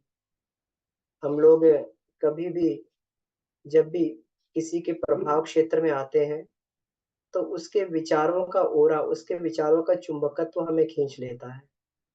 हम लोग जानते हैं कि जब हम लोग गुरु सत्ता से नहीं जुड़े थे, अध्यात्म मार्ग पर नहीं चल रहे थे, तो हमारे विचार कुछ और थे। लेकिन आज हम लोग उस मार्ग पर चल रहे हैं, गुरु द्वारा बताए हुए मार्ग पर चल रहे हैं, तो गुरु के विचार हमारे विचार बन गए, और जो गुरु के विचार हमारे विचार बने, तो उसके बाद में हमारे विचारों से भी प्रभावित होके हो सकता है कि कोई दूसरा व्यक्ति उन विचारों को अपना ले। तो विचार भी हमारा नहीं, ये स्थिर है। बिल्कुल उसी तरीके से कि जैसे कोई व्यक्ति पानी में स्थिर, पानी में खड़ा हो जाता है, बहता हुआ पानी, हम लोग गंगा स्नान करने के लिए जाते हैं, नदी इत्यादि में हम लोग स्नान करते हैं, देखते हैं नदी का पानी बहता रहता है। तो जल के कौन से परमाणुओं को हम बोले कि हमारा परमाणु है? वो तो आ रहा है और शरीर से स्पर्श कर रहा है और जा रहा है। तो हम किस परमाणु को बोल दें कि ये हमारा है? ये तो बहती हुई जल धारा है। केवल उतने ही क्षण के लिए कहा जा सकता है जितने क्षण के लिए उसने हमारे को स्पर्श किया और स्पर्श करके वो निकल गया। अब वो पहले भी हमारा नहीं था और इसके बाद में भी हमारा नहीं रहेगा। उतने ही क्षण के लिए हमारा हुआ जितने क्षण के लिए उसने हमें स्पर्श किया। तो इसको जो है हम लोग इसी तरीके से, यही है जो निरंतर निरंतर पदार्थ बदल रहा है, हमारा मन मस्तिष्क भी बदल रहा है, लेकिन इसमें एक चीज है जो बिल्कुल स्थिर है, वो है हमारी आत्मा। आत्मा की पहले भी एक ही जिज्ञासा थी कि पूर्णता को प्राप्त करना, और इसकी हमेशा वही जिज्ञासा रहती है। क्योंकि अगर ऐसा होता कि आत्मा अपने आप को भुला दे, तो हो सकता है कि जीवन में जितने भी हमारे जीवन में उतार चढ़ाव आते हैं, हमारे जीवन में जितने भी सुख और दुख आते हैं, वो नहीं आते, क्योंकि आत्मा भी उसमें लीन हो जाती है। जैसे शरीर है, को सुख मिल रहा है तो आत्मा भी उसमें सुख प्राप्त करती है। तो फिर सुख के बाद दुख क्यों आ जाता है? सुख के बाद दुख इसीलिए आता है कि वहां पर कहीं ना कहीं आत्मा जो है फिर अपने मूल स्वरूप को प्रकट करता है कि हम ये नहीं थे जो तुम सोच रहे हो, हम ये हैं। बुद्ध जब उसमें बचपन में थे, तो उनके बारे में जब पैदा हुए तो भविष्यवाणी की गई कि या तो एक बहुत चक्रवर्ती सम्राट बनेगा, एक बहुत बड़ा संत स्तर का व्यक्ति बनेगा। तो पिता ने सारी की सारी भोग साधनों को जो है, पिता ने सारे के सारे भोग साधनों को इसमें इकट्ठा उनको दे दिया, जितना भी संसारिक भोग हो सकता था उनको दे दिया। और देने से ये है कि इसको जो है बाहर कहीं पे भी दुख का लेश मात्र भी इसको दिखाई ना दे, पूरा का पूरा सुखों से पाट दिया। लेकिन उनके अंतःकरण में एक चीज ऐसी थी जो अपने स्वरूप को नहीं बदल सकती थी, और उसी उसी उसको हमेशा उसमें उनके ये टीस रहती थी कि मैं अपनी सत्यता को जानूं, मैं कौन हूँ, एक टीस बनी रहती थी। और जिस दिन वो बाहर गए, बाहर के वातावरण को उन्होंने देखा, उन्होंने जो है ये देखा कि किस प्रकार से संसार में दुख है, तो आत्मा अपने स्वरूप में प्रकट हो गई कि जो मैं अभी तक अपने ये समझ रहा था अपने आप को, वो वास्तव में नहीं है। जो मैं संसार को समझ रहा था वास्तविकता वो नहीं है। तो इससे क्या हुआ कि वो सिद्धार्थ से बुद्ध बनते हुए चले गए। तो आत्मा कभी अपने मौलिक स्वरूप को नहीं छोड़ती है। और जो व्यक्ति आत्मभाव में स्थिर हो जाता है, आत्मभाव में स्थिर होने का मतलब ये हो गया कि अब सारी की सारी क्रियाएं हमारी, अभी तो सारी क्रियाएं हमारी ये चल रही थी, भोजन भी इसीलिए किया जा रहा था कि थोड़ा जब भोजन करने से जीव को रस मिल जाए, थोड़ा सुख की तृप्ति हो। अपना हर एक काम जो है इसी दृष्टि से किया जा रहा था, इंद्रिय भोगों की पूर्ति के लिए किया जा रहा था, इंद्रिय रस मिल रहे थे हमें, है ना। लेकिन जब इसमें व्यक्ति उस स्तर पे, आत्मा के स्तर पे पहुंचता है, तो फिर इंद्रिय भोगों के लिए, शरीर के भोगों के लिए नहीं जीता है। वो इस आयाम से ऊपर उठकर उस आयाम में पहुंच जाती है जहां पर वो कहता है कि मन मेरा सेवक है, शरीर मेरा मेरा वाहन है और प्राण मेरा अस्त्र है। जब वो इस स्थिति में पहुंच जाता है तो ये जो सारी की सारी चीजें चलायमान है, वो उसके केवल संसाधन मात्र बन जाते हैं। और जब संसाधन मात्र बन जाते हैं कि मैं इनका उपयोग कर रहा हूँ, ये मेरा उपयोग नहीं कर रहे, अभी तो इंद्रियां हमारा उपयोग करती हैं। कहते हैं ना कि जहां देखा चारा वहां मुंह मारा। तो अभी तो जहां इंद्रियां चंचल होती है वहीं उसी प्रकार का भोग देने के लिए हम लोग भी चंचल हो जाते हैं। किसी को भूख लगे चाहे ना लगे, लेकिन अंदर एक स्वाद की अगर लालसा वासना उठी है तो व्यक्ति उसको पूरा करने के लिए आतुर हो जाता है। किसी को शारीरिक जो है उसकी आवश्यकता, रतिक्रम की आवश्यकता पड़े करना पड़े, लेकिन अंदर से एक वासना उठती है, वासना का विचार उठता है तो व्यक्ति उसको पूरा करने के लिए उतारू हो जाता है। कोई भी जो है जितने भी हमारे क्रियाकलाप हैं, अगर अंदर से कोई भी आवश्यकता नहीं है, संसाधन की आवश्यकता नहीं है, किसी भी जो बाहर हम संसाधन इकट्ठा करें उसकी आवश्यकता भी नहीं है, लेकिन मन के अहंकार पूर्ति के लिए व्यक्ति जानबूझ के उस चीज़ को जो है उसको उसको जो है अपने जीवन में उसको प्राप्त करने के लिए, उस संसाधन को प्राप्त करने के लिए उसको उतारू हो जाता है। तो ये सब का सब जो है तो अभी हम कहाँ से अभी मन हमारा उपयोग कर रहा है, हम मन का उपयोग नहीं कर रहे हैं, मन हमारा उपयोग करता है। जैसे-जैसे भाव कल्पना लाता है, उसी कल्पना जगत को साकार करने के लिए हम अपनी सारी की सारी क्षमताओं को लगा देते हैं। अभी इंद्रियाँ जो भोग माँगती हैं, उसको पूरा करने के लिए सारी-सारी क्षमताएँ अपनी लगा देते हैं। तो इसी तरीके से जो है हम अभी एक सेवक बनकर लेकिन सेवक बनकर सारी की सारी इनकी जितनी भी फ़रमाइशें, ख़्वाहिशें होती हैं पूरी करते रहते हैं। लेकिन आत्म भाव में प्रतिष्ठित व्यक्ति जब ये आ जाता है तो इनको सबको अपना टूल मानने लगता है और टूल मान के इनको टूल की तरीके से प्रयोग करता है और ये है कि मुझे जैसे किसी को कुछ दिनों के लिए ये मिल जाए, कोई चीज़ जैसे मिल जाए कुछ दिनों के लिए और उसे बोला जाए कि तुम्हें किराए के लिए दिया गया है। तो जैसे मिलता है, बहुत सारे लोग जो है अपनी मशीन्स को जो है किराए पे ले आते हैं। मशीन्स को किराए पे ले आते हैं, किस लिए लाते हैं? कि अब इसको काम करके निपटा देंगे। हमारे यहाँ जो है जैसे मिलते हैं, खेती के औज़ार किराए पे मिलते हैं, बहुत सारे औज़ार किराए पे मिलते हैं। इसलिए मिलते हैं कि वो जो है औज़ार से हम क्या करेंगे अपना काम बना के और तुरंत उसको जो है फिर वापस कर देंगे, उसका जो काम करके। ये मान्यता रहती है। और कोई व्यक्ति को अगर मान लो किराए पे अगर कोई औज़ार ले आया है और उसको औज़ार ला के बस उसको रख दे चुपचाप से उसको उसको जो झाड़-पोंछ करता रहे, उसमें खूब तेल लगा-लगा के उसको चिकना करता रहे, उसको ये करता रहे और जब उसको वापस करने की बारी आए तब सोचे अरे मैंने ये तो काम इस जिस काम के लिए लाया था उसको तो उपयोग किया नहीं, मैं तो चमकाने में ही इसको खर्च कर दिया, खत्म कर दिया सारा का सारा, इसी में तेल देता रहा और जो काम करना था वो किया नहीं। तो वापस तो करना ही है उसको, वो तो किराए पे आया था, किराए की चीज़ है उसको वापस करना ही है। फिर व्यक्ति को पश्चाताप होता है कि कहीं इसका सदुपयोग कर लिया जाए। तो शरीर भी एक इसके माध्यम से एक इस माध्यम से मिला हुआ है और जो व्यक्ति आत्म-भाव में जीता है, तो वो इनको नश्वर मानकर इनका उपयोग करता है, सदुपयोग करके और फिर कहता है कि हाँ, इसका सदुपयोग करके मैंने इतने जीवन अपने जीवन में इतनी आत्मिक प्रगति कर ली है। अब क्या है, अब ये टूल्स पुराने हो गए हैं, तो टूल्स को जो है पुराने हो गए हैं, तो अब इसको छोड़ दिया जाए और नए टूल्स को प्राप्त करेंगे, नई चीज़ को किराए पे लाया जाए। तो फिर व्यक्ति जो है वो जन्म-मरण के विज्ञान को भी समझकर जन्म-मरण के सुख-दुःख से भी ऊपर उठ जाता है। और उसका तो एक ही लक्ष्य रहता है कि अभी तक इतनी प्रगति कर ली गई थी, इस टूल से हमने इतना काम चला लिया, अब नया और बढ़िया टूल लाएँगे क्योंकि वो तो जो है टूल चलाना सीख गए। बचपन में जो है बच्चों को पेंसिल दी जाती है, तो पेंसिल चलाना सीख जाते हैं, तो फिर उनको जो है पेन दिया जाता है और फिर वो जो उनको पेन से काम करवाया जाता है। फिर आगे चल के और भी बढ़िया-बढ़िया उनको वो संसाधन दिए जाते हैं। तो ऐसे करके जैसे-जैसे योग्यता बढ़ती है, तो उसमें कभी स्टूडेंट ये नहीं कहता कि मैं तो जीवन भर पेंसिल से ही काम करूँगा। ये तो आया था, संसाधन था, अब इसको चलाने की क्षमता आ गई है, अब पेन चलाने की क्षमता आ गई है, पेंसिल चलाने की, तो पेन भी चलाने का जो है वो उतना अधिकार मिल जाएगा। तो आत्मा इसको छोड़ने में प्रसन्न नहीं होती है, इसमें दुखी नहीं होती है। शरीर को इस तरीके से भाव से छोड़ दिया जाता है, जैसे पका हुआ फल बेल से नष्ट उस पे पका हुआ फल बेल को अपने आप छोड़ देता है। उर्वारुकमेव बंधना मृत्यु और मोक्षयमामृता। हम पके हुए फल की तरीके से अपने इस तरीके से मुक्त हो जाएँ, जिस प्रकार से जो है फल बेल को छोड़ देता है।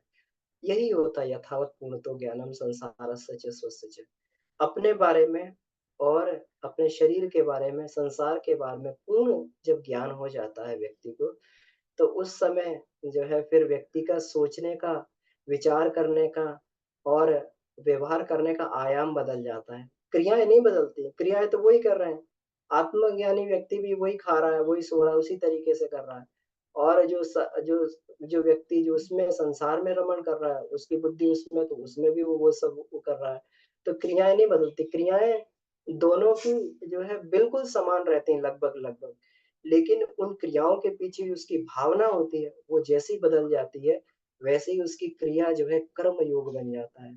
वैसे ही जो है ये बन जाता है, यज्ञ बन जाता है, हर एक क्रिया। जब जब सोऊं तब करूँ दंडवत, पूजूं और न देवा, साधो सहज समाधि भरी। सोना भी दंडवत प्रणाम की तरीके से होता है, सो रहे हैं तो भी उपासना कर। जहाँ जाऊं सोई परिक्रमा, जो कछु करूं सो पूजा। जब सोऊं तब करूं दंडवत, पूजूं भाव मिटाऊं दूजा, साधो सहज समाधि बनी। तो एक छोटा सा साधारण कर्म भी हमारा जो कर्म योग बन जाता है। इसीलिए आनंदमय कोश से पहले विज्ञानमय कोश में यही हम लोग को इसमें ये अनुभव करना होता है कि हम शरीर नहीं, हम आत्मा है। और बार बार, और ये भुलक्कड़ी बार बार बनी रहती है, लेकिन बार बार हमें अपने आप को याद दिलाना पड़ता है कि हम शरीर नहीं, आत्मा है। और ये एक दिन में नहीं होता है, इसमें बहुत सारा प्रयास करना पड़ता है हम लोगों को। बार बार अपने इनको ये बदलना पड़ता है, अपने सोच को, दृष्टिकोण को बदलना पड़ता है। तो आप सभी को बहुत बहुत धन्यवाद। पद्मा देवी को बहुत बहुत धन्यवाद। उन्होंने जो है बड़ा ही सुंदर ये लेके और इसको जो है पूरा किया है, इसको विषय को। तो बाबूजी से प्रार्थना है, प्रश्न उत्तर का समय आ गया है। बाबूजी से प्रार्थना है कि उनका आशीर्वाद मिले और उस सारे प्रश्नोत्तरों को हम जो है बाबूजी के सामने ये रखते हैं। जी बाबूजी, अपने आप को अनम्यूट कर लेंगे।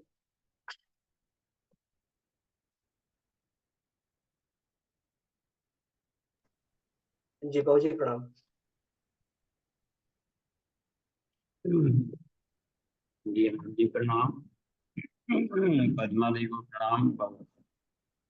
समय में देखिए बहुत बड़ा विषय है विज्ञान में कोर्स, लेकिन एक घंटे में उसका सार तत्व बताना एक ही क्लास में, इसके लिए पीपीटी बहुत अच्छा माध्यम है।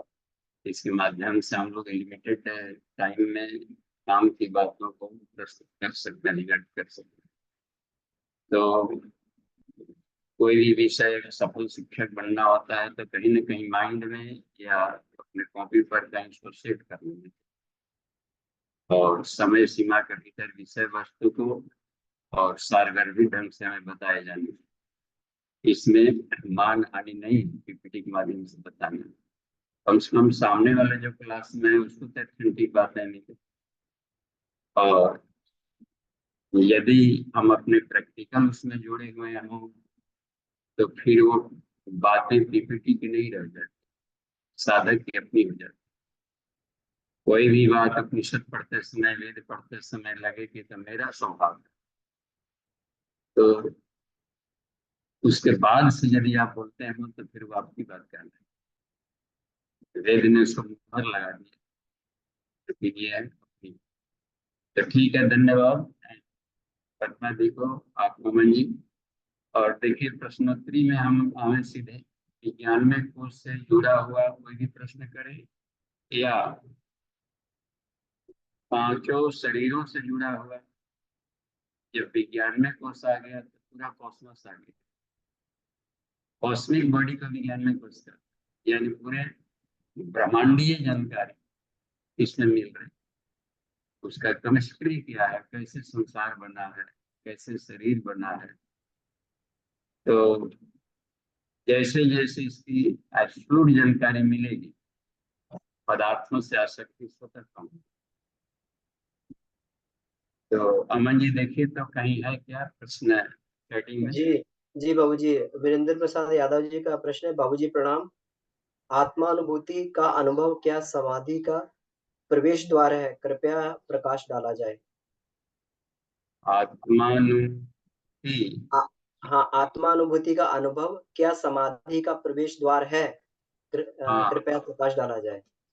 ठीक है, तो हमारा उत्तर है जी।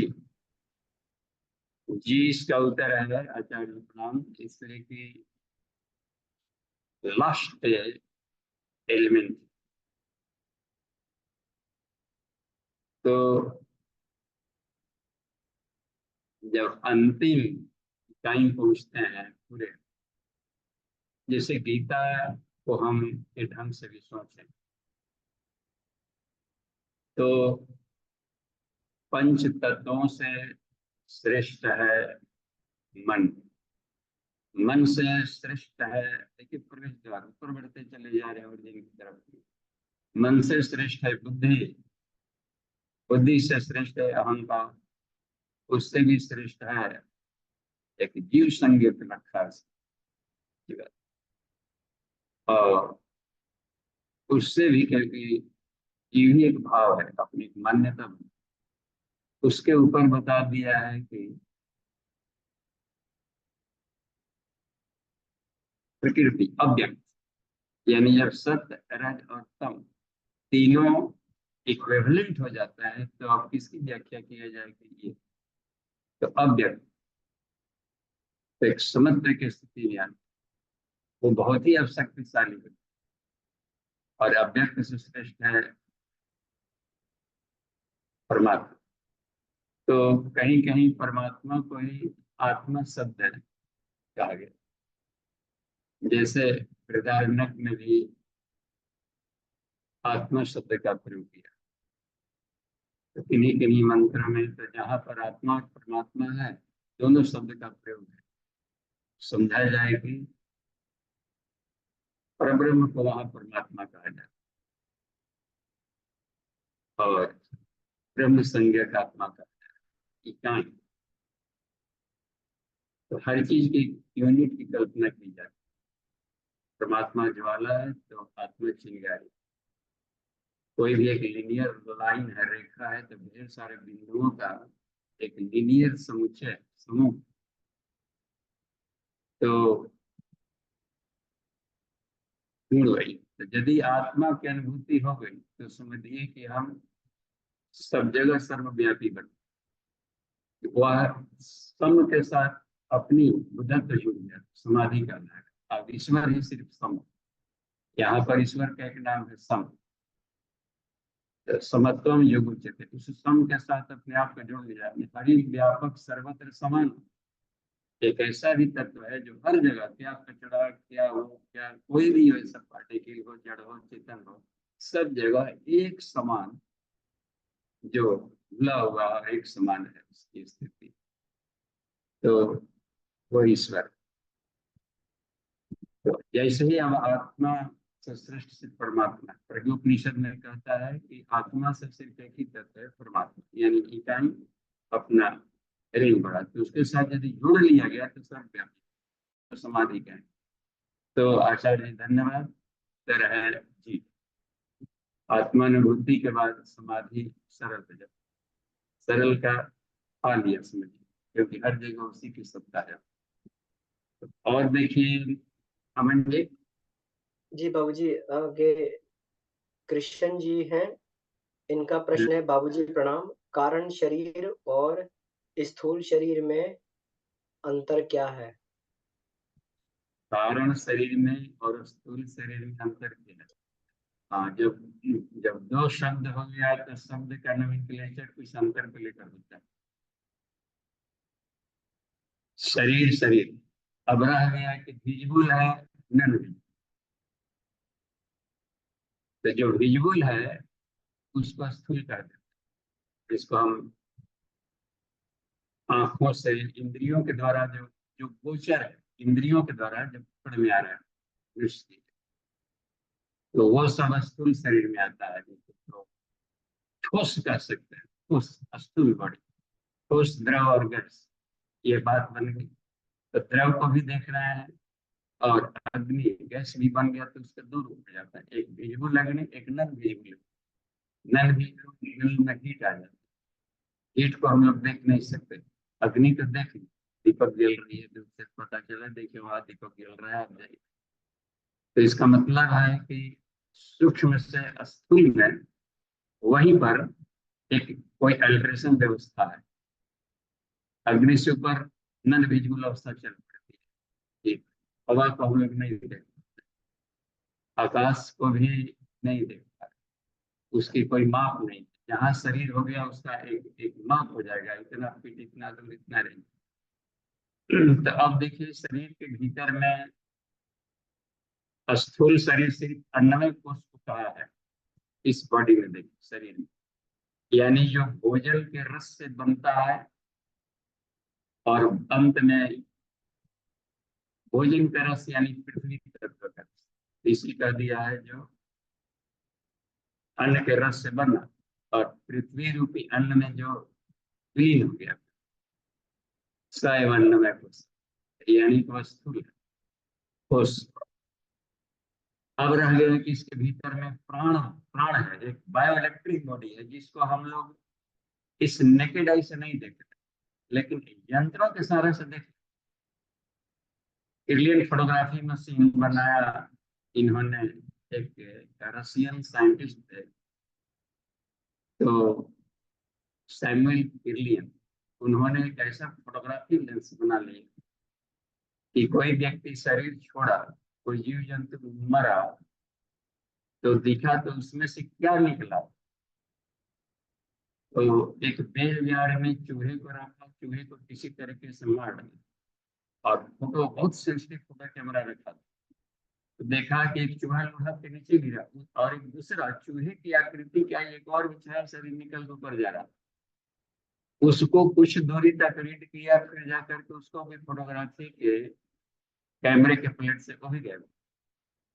इसका मतलब है कि धीरे धीरे ठोस है और भी सूक्ष्म बदलते जा रहा है। तो क्लियर फोटोग्राफी में से ये आया हुआ था ब्रह्मचर्य में, तो हम लोगों को गुरु जी वहां पर परीक्षण के लिए भेजते थे कि चेकअप के लिए। तो गए तो वहां पर अपना बॉडी हार्मोन्स की तरह नहीं दिखता था, लेकिन एक और आभा मंडल देख पड़ते थे, उसको सूक्ष्म शरीर था। इसी में है सूक्ष्म शरीर, तो वह सूक्ष्म शरीर निकल, वो शरीर की आकृति के वो उसी के भीतर में आभा मंडल बना। मशीनों में पाया गया कि ये जो शरीर का माप है, मान लीजिए 36 इंच सीना है, उसमें उसका नापेंगे तो वो जाकर के 40 इंच हो जाएगा। शरीर से थोड़ा बाहर तक उसके आभा मंडल रहती है। तो सूक्ष्म शरीर स्थूल से बड़ा भी होता है, प्रभावी भी होता है, प्राण शरीर सारे शरीर पे चल रहा है। इसके बाद में एक और भी बड़ी है बायोमैग्नेटिक, उसको भी सूक्ष्म मानते हैं। तो चुंबकीय आभा मंडल और का भी फोटो लिया जाता था। अब तो ढेर सारे सेंसिटिव कैमरे बन गए, किसी व्यक्ति को लेंगे तो हिमालय एरिया में आप जाएं और फोटोग्राफी करें तो कुछ ऐसे ही प्रकाश शरीर भी आ जाती है। तो या कभी आदमी काफी एक्साइटेड हो, अपने आप को ट्यूनिंग कर दे यूनिवर्सल एनर्जी के साथ में, तो उसका फोटो लेंगे तो एक और भी स्पष्ट आने लगता है। तो यह देवताओं की तरफ लाइट जो बनाया रहता है, हर एक आदमी के आभा मंडल में 35 से 45 सेंटीमीटर तक औरा होता है, आस्तिक में नास्तिक में। यदि यह साधना किया जाए तो इस औरा को बढ़ा करके 15 मीटर तक कर सकते हैं। और उस समय यदि कोई मंत्र बोला जाए तो वो सारे आभा मंडल को, मान लीजिए कि ये गोला कर रहा हूँ, यहाँ से किरणें निकलेगी और एक बिंदु पर कन्वर्ज होगी 30 से 35 सेंटीमीटर, 30 से 35 फीट की दूरी पर जाकर वो एक कोनिकल बन जाता है, पार्टिकल बन जाता है। कोई व्यक्ति उस रास्ते से गुजरेगा तो कोई से मुड़ करके उसकी आत्मा को छू देगा।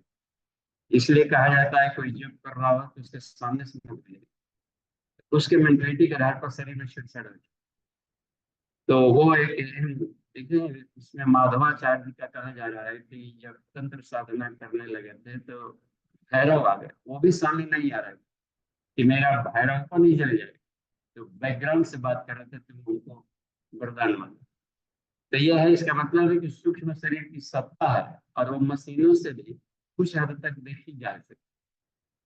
अभी भी देखिए इलेक्ट्रोकार्डियोग्राम वगैरह से, इलेक्ट्रोकार्डियोग्राम जो इमोशनल है, कारण निकलता है भावनाओं, तो उसके लिए भी कुछ अब सिर्फ ग्राफ ही पता चल गया लगाने पर, या फिर जाकर के, लेकिन हलचल के ले रहा है। आभा मंडल में भी इलेक्ट्रोग्राम से कुछ विचार तरंगों को नाप रहा है।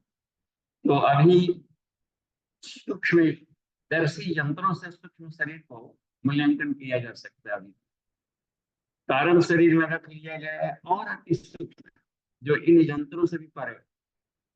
तो अपना जो आत्म शरीर को कारण शरीर में ले लिया जाता है अपने को, ये अपनी सत्ता तो है, और उस सत्ता में वो आदमी के शरीर में आवश्यक नहीं किसी आकृति के रहे। तो जैसी अपनी संकल्पना होगी छोटे सूर्य के रूप में अंगुष्ठ मात्र पुरुष, तो चिराकाश के रूप में रहेंगे, फिर पूरा स्पेस ही अपना बॉडी। और जैसे भी सोचना शुरू कर देंगे तो छोटे सूर्य, हमने इसका अनुभूति किया है इसी रूप में। तो ये है तो अन्नमय को छोड़ करके याज्ञवल्क्य कृष्ण ने बताया प्राणमय प्लस मनोमय प्लस विज्ञान है सूक्ष्म शरीर, क्योंकि इसकी अनुभूति आदमी कर ले रहा है, भावनाओं की भी अनुभूति कर ले रहा है भाव शरीर। लेकिन और भी जो सूक्ष्म आ जाता है अपनी आत्मा की अनुभूति, तो आत्मानुभूति योग इसी में बताया गया कि आत्मा को भी अनुभव किया जा सकता है इसे, तो अपने कि मैं शरीर नहीं। तो जैसे जैसे ज्ञान मिलते जाता है तो पता चल जाता है कि मैं शरीर नहीं। सपना ही आदमी देख करके सोचे शरीर तो यहाँ पर रहता है, सपना में कहीं और शहर में घूम रहे थे, तो वो वाला कौन शरीर था? इतने भर से विचार करने से पता चल जाता है कि मैं शरीर नहीं। और मुर्दे के रूप में शरीर पे पड़ा हुआ है, लेकिन कभी कभी होता है कि पड़ा है वो गायब है, लाश जलाने के लिए गया, बीच में उठ गया, फिर से पता नहीं कहाँ टहलने गया था और आ गया फिर काम करने। तो हमने कुछ प्रेतों से भी बातचीत किया है जो दूसरे के शरीर में आए, तो ये करने का इसका मतलब है कि हमने पूछा भी था कि तुम्हारा एज क्या है, तो 10 साल पहले जब शरीर छोड़ा था तो बताया कि हमारा एज अब 18 हो गया, तो हम मिला कर देंगे ये करने। इसका मतलब है कि सूक्ष्म शरीर भी अपना डेवलप करता है, तो आत्म शरीर को वहां पर मान सकते हैं कारण जब ये है। जी ठीक है, धन्यवाद पूछने वाले भैया को। और नमन कृष्णा जी का था प्रश्न, क्या है? चलिए ठीक है। जी नितिन भैया। चलिए बाबूजी प्रणाम। जी प्रणाम। अ, बाबूजी, जो हमारे जो विचार जो होते हैं वो जो हमारे मन में होते हैं, और जो हमारी जो भावनाएं जो है वो अंतःकरण में हैं। तो जो भावनाओं और विचारों के जो आपस में जो परिवर्तन जो होता है, तो जो विचारों का जो कारण है वो भावनाएं ही है, या मतलब जो भावनाएं जो है वो विचार बनने के बीच का विज्ञान क्या है? विचार जो है, या ये विचार जो है कब भावनाएं बन जाती हैं, या भावना जो है कब विचार हो जाते हैं? इसका थोड़ा सा विज्ञान थोड़ा बताइए। देखिए इंटर रिलेटेड तो यहाँ संसार में हर चीज, डिपेंडेंट कोई सत्ता नहीं। मैं सर्वमिदं प्रोतम सूत्रे मणिगणायो, गीता का सूत्र है कि मुझ में सब कुछ पिरोया हुआ एक सूत्र करके। तो जब यहाँ पर कुछ भी खंड खंड नहीं, एक अखंड प्रकाश है, इसका मतलब है कि हर चीज एक दूसरे पर डिपेंडेंट है। तो विचार भी भावनाओं को उत्पन्न करता है, और भावनाओं से विचार उत्पन्न होता है। भावना कर सकते इच्छा करो, पहले इच्छा तो यह हुआ होगा कि हमें अब जगनी चाहिए मॉर्निंग, ये इच्छा हो। अब वहां पर विचार मुझे उठता है कि देख लेते हैं घड़ी कितना बजा, देखते हैं इसमें आकर कुछ और भी आकर घड़ी देखा ये किया, ठीक है अभी है लेट है तो थोड़ा सा और भी रेस्ट लेता है, नहीं तो बाद में झपकी आ सकती है। देखते हैं यहाँ पर विचार काम करना शुरू कर दे। तो ये तरीका है। तो हर चीज की खाने की इच्छा हुई तब क्या खाएं क्या खाएं, मन अपना विचार काम करने लगता है। तो इच्छा को कह दिया जाता है उसमें कि इससे वो है शक्तिशाली है, बैकग्राउंड में है, यानी विचार की आत्मा इच्छा है, ये कर सकते हैं। अब देखिए, और विचार से भावनाएं कैसे पैदा हुई? अब सोचते सोचते जाएंगे, विचार जाएंगे तो उन्हें ढूंढेगा कहीं पर कि ये फूल, ये इसको देखा जाए यहाँ गन मिला है तो ढूंढे, तो हर एक वस्तुओं में जा करके ढूंढते रहता है। तो वस्तुओं में इसे ढूंढते ढूंढते ही आ गया, तो जब पता चल जाता है कि इसके साथ अरे तो बड़ा उपयोगी है, तो बड़ा उपयोगी है तो काम का है, इसको तर्कना चाहिए। अभी क्या होता है कि उसके प्रति आत्मभाव आना लगता है, प्रियत्व का एक भाव, ये भाव से प्रियत्व प्रकटत्व, तो जो अपनापन आने लगा, अपनापन भाव, तो ये विचारों के मनन चिंतन से देखिए इसमें जाने बिना न हुई प्रतीति, जानकारी मिलती जाएगी तो आपको स्पष्टता दी जाएगी, तब उसकी प्रतीति बढ़ेगी। बिना प्रतीति हुए नहीं प्रतीति। पता चले जाए कि जो सामने सब्जी खरीद रहा है आदमी साधारण ड्रेस में, अरे तो राष्ट्रपति, अरे राष्ट्रपति है, भाव है। देखते तो जानकारियों से भी भाव परिवर्तन हो रहा है, और भावनाएं हमें जानकारियां लेने के लिए प्रेरित करती है। तो यहाँ पर हर इंटर रिलेटेड है, किधर से किधर की जर्नी जा रही है। जी जी बाबूजी, तो जैसे कि हमारा जो स्थूल शरीर का जो कारण है वो तो आत्मा है, तो इसी प्रकार जो है क्या हम मतलब ऐसा भी मान सकते हैं कि जो विचारों का जो कारण है वह जो है भावनाएं ही है, और अगर विचारों का कारण भावनाएं हैं तो फिर विचार फिर भावना कैसे बन जाते हैं फिर बाद में? हाँ, विचार से भावना कैसे बन गए कि कुछ जानकारियां मिली यथार्थता का। जब यथार्थ की जानकारी मिल जाएगी कि इसके विचार है, इसको ठगना चाहिए, पता चल जाएगा कि नहीं ये भी अपना ही भाई है, तो भ्रातृत्व का भाव आ गया। फिर अपने जैसा पेड़ों को काट ले, पेड़ों को भी कष्ट होता है जिन दिन जानकारी मिल जाएगी, तो वो फिर देखिए भाव में बदल गए, लग रहा है ना कहीं ना कहीं। हम्म। तो उसका संरक्षण शुरू कर देगा आदमी, अपनत्व आ जाएगा, जानकारियां मिल जाएगी। पॉलिथीन है, प्लास्टिक है, बड़ा प्रदूषण फैलता है, फेंकिए। लेकिन पता चल जाएगा किसी से रबर का रोड बनाया जाता है, तो सब जगह चून चान करके गला करके एक परमानेंट रोड बना दिया कि जो बारिश में भी नहीं खराब हो। देख रहे ना कमाल का। तो उपयोगिता की जानकारी माइंड के द्वारा हुई है, विचारों से। और अपनत्व प्रगत यह दूरिया शक्ति। तो अभी भी इसको आत्मा नहीं कर सकते, क्योंकि आत्मा अत्यंत शुद्ध है। और भावनाएं भी सात्विक, राजसिक, तामसिक हो सकती है। हिंसा भाव देख रहे हैं ना वहां पर, द्वेष भाव, राग द्वेष, हम्म। ये सब भावनाओं की विकृतियां हैं। खड़भाव और तरह की भावनाएं दोष मानी जाती है। प्रिय प्रकटोत्तर कुछ घट जाए, मर जाए, विनाश हो जाए, ये सब भाव उठ रहा है किसी का, इसका मर जाए सारा, ये बहुत पैसे तो भीतर से कुछ भावना उठ रही है। तो वहां भी असुर प्रवेश कर गए। सिर्फ आत्मा में जहां पर जाते हैं उसमें तो सुनना वाला लेयर रास्ते है, मुख्य प्राण अस्तित्व प्रज्ञता, वहां पर आत्मा नहीं प्रवेश कर पाती, असुर असुर नहीं प्रवेश कर पाता। ये आपको मिलेगा बृहदारण्यक में भी और छंदोग्यों में भी आएगा, ये दोनों में आ रहा है। तो इस तरीके से हम देखें तो भाव विचार में पढ़ेंगे। तो जर्नी है, नीचे से ऊपर जा रहा है, तो पहले ये क्लास पढ़ेगा, ऊपर से नीचे उतारे, मास्टर बन गए। मास्टर बनने के पहले पहली दूसरी तीसरी कक्षा एमए या पीएचडी कर रहे थे। अब मास्टर बन गए तो जाके नर्सरी में पढ़ाओ, तो फिर ऊपर से आएगा नीचे पढ़ाने। जी जी। जी बाबू, तो बाबूजी भाई ये समझा जा सकता है कि जैसे कि ये ईश्वर से ही सारा संसार उत्पन्न हुआ है, तो एक तो जो है संसार बनने की जो प्रक्रिया है, और एक है फिर संसार को समेटने की। तो इसी प्रकार जो है भावनाओं से विचार और फिर विचार से भावनाएं इसी प्रोसेस में बन जाती होंगी। जी जी, ऐसे समझिए, प्रशमन प्रति प्रश्न। जब ईश्वर से सब उत्पन्न हुआ है तो ईश्वर से ईश्वर ही उत्पन्न हो गए। जी जी। पूर्ण, ईश्वर पूर्ण है, पूर्णमिदम, यह भी पूर्ण है कि पूर्ण से अपूर्ण कैसे पैदा हो। वो हम्म चेतन है, तो चेतन से जड़ नहीं, दिखने भर का एक भ्रम है कि जड़ है। जी तो जड़ का दिखना इसी तरह के दिमागी भ्रम है, यहाँ कुछ भी जड़ नहीं है। जी। उसमें ठीक है बाबूजी। जड़ की ठीक है हलचल कैसे, बाबूजी। अपना हम्म। नियम से नाच रहे। आइंस्टाइन ने एक बड़ा अच्छा शोध नीति में था, उन्होंने कहा कि ये कितना बड़ा आश्चर्य है, जहां भी पहुंचते हैं गहराई में, हम देखते हैं कि वहां पहले से किसी का राजपाट चल रहा है, कोई और भी वहां पहुंच करके नियम व्यवस्था चला रहा है। हम्म। जी जी। ठीक है बाबूजी, ठीक, क्लियर हो गया। Thank you.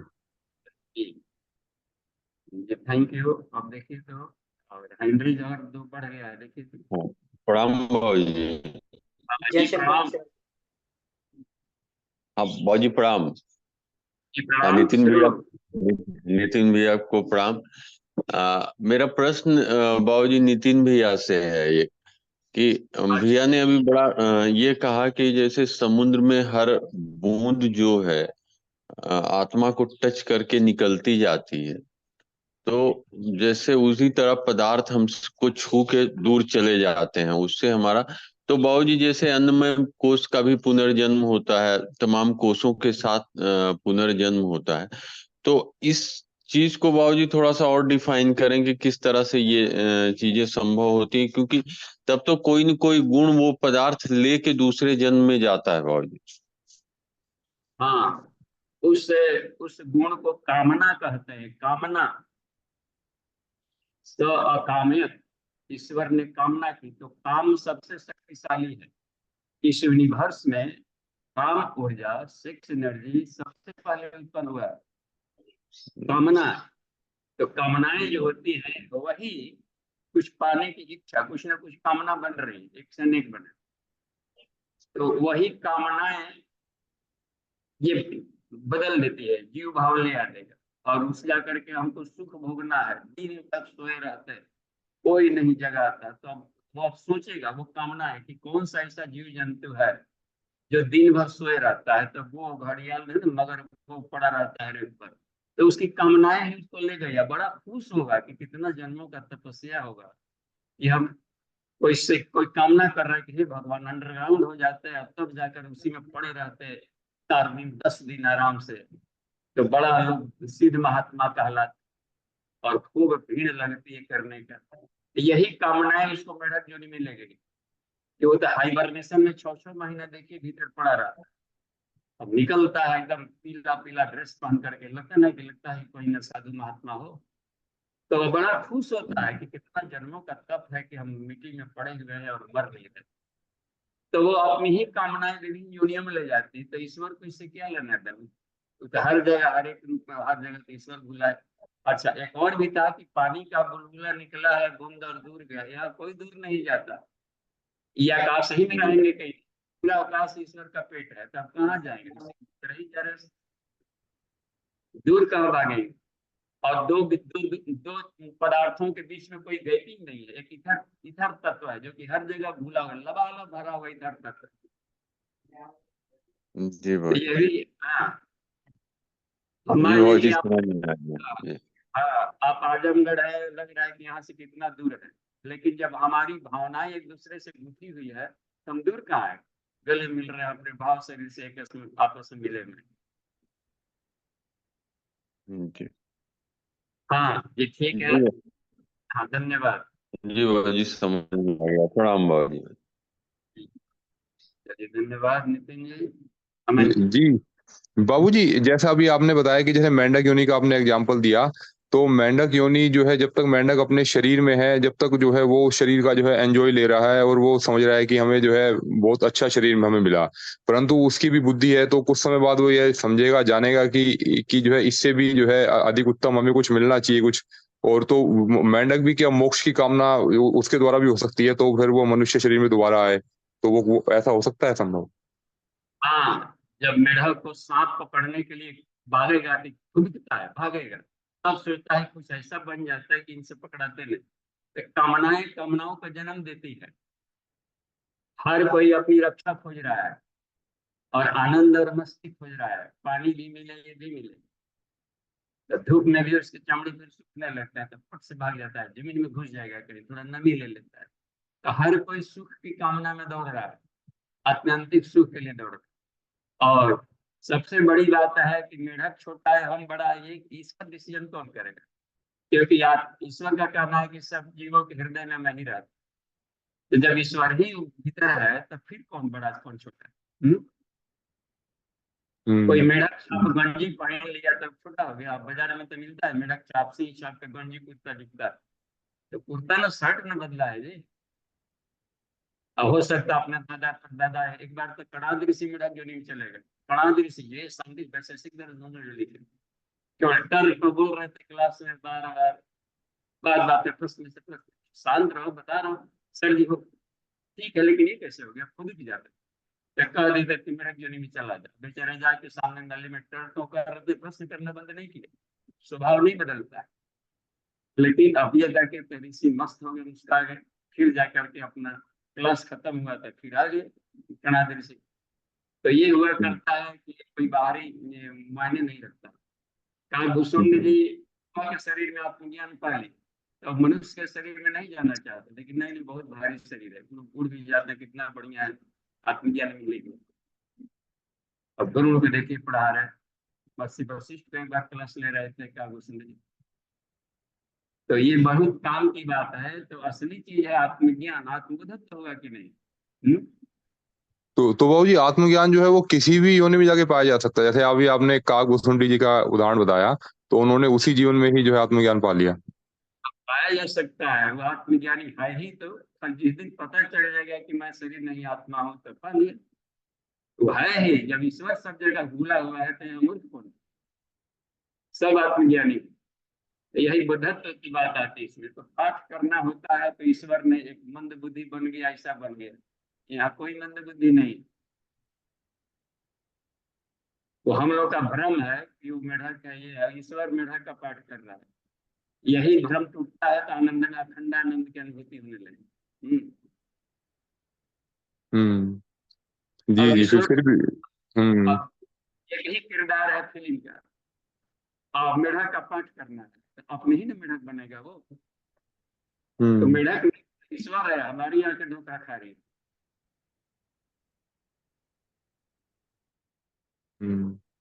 जी हाँ जी जी, फिर भी जैसे मनुष्य योनि सर्वश्रेष्ठ माना जाता है, तो जैसे कि कहीं ऐसा ऐसा भी स्टडी करने में आता है कि सभी जीवों को जो है एक बार तो मनुष्य योनि में आना पड़ेगा, तभी उनको मोक्ष की प्राप्ति होगी। तो मतलब वो भी पूर्ण सत्य नहीं है इसका मतलब है। हाँ, यहाँ पर पूर्ण सत्य संसार में कोई भी वाक्य नहीं है, कोई भी नहीं है।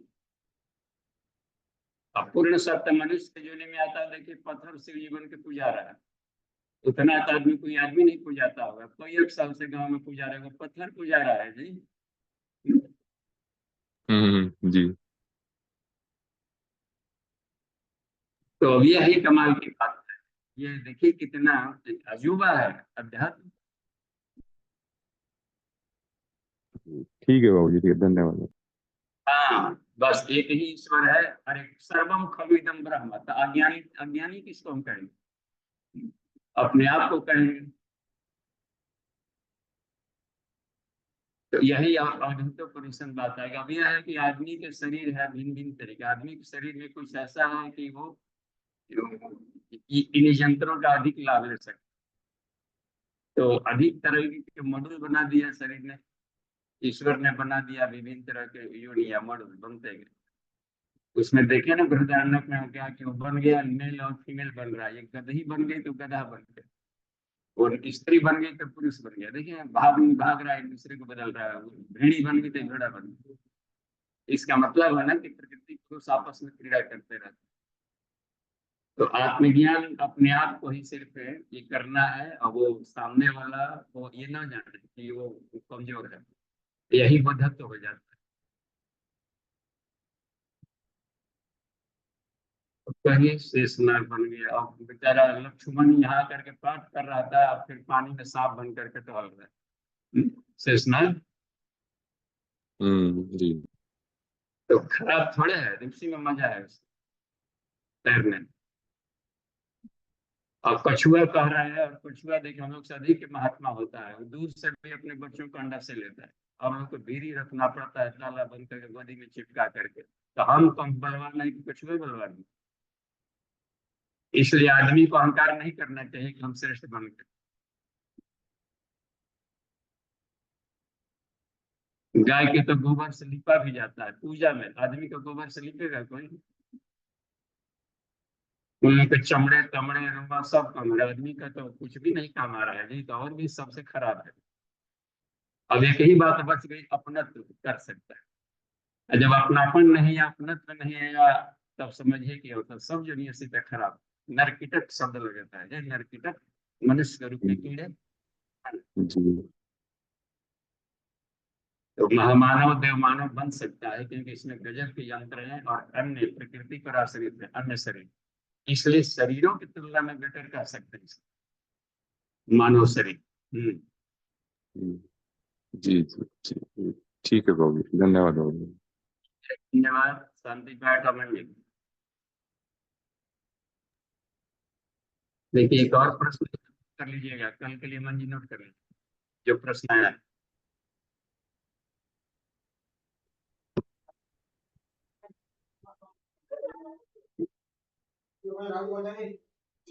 शांति पाठ करते हैं। ओम ओम शांति शांति शांति। समाप्त। सभी को प्रणाम। धन्यवाद।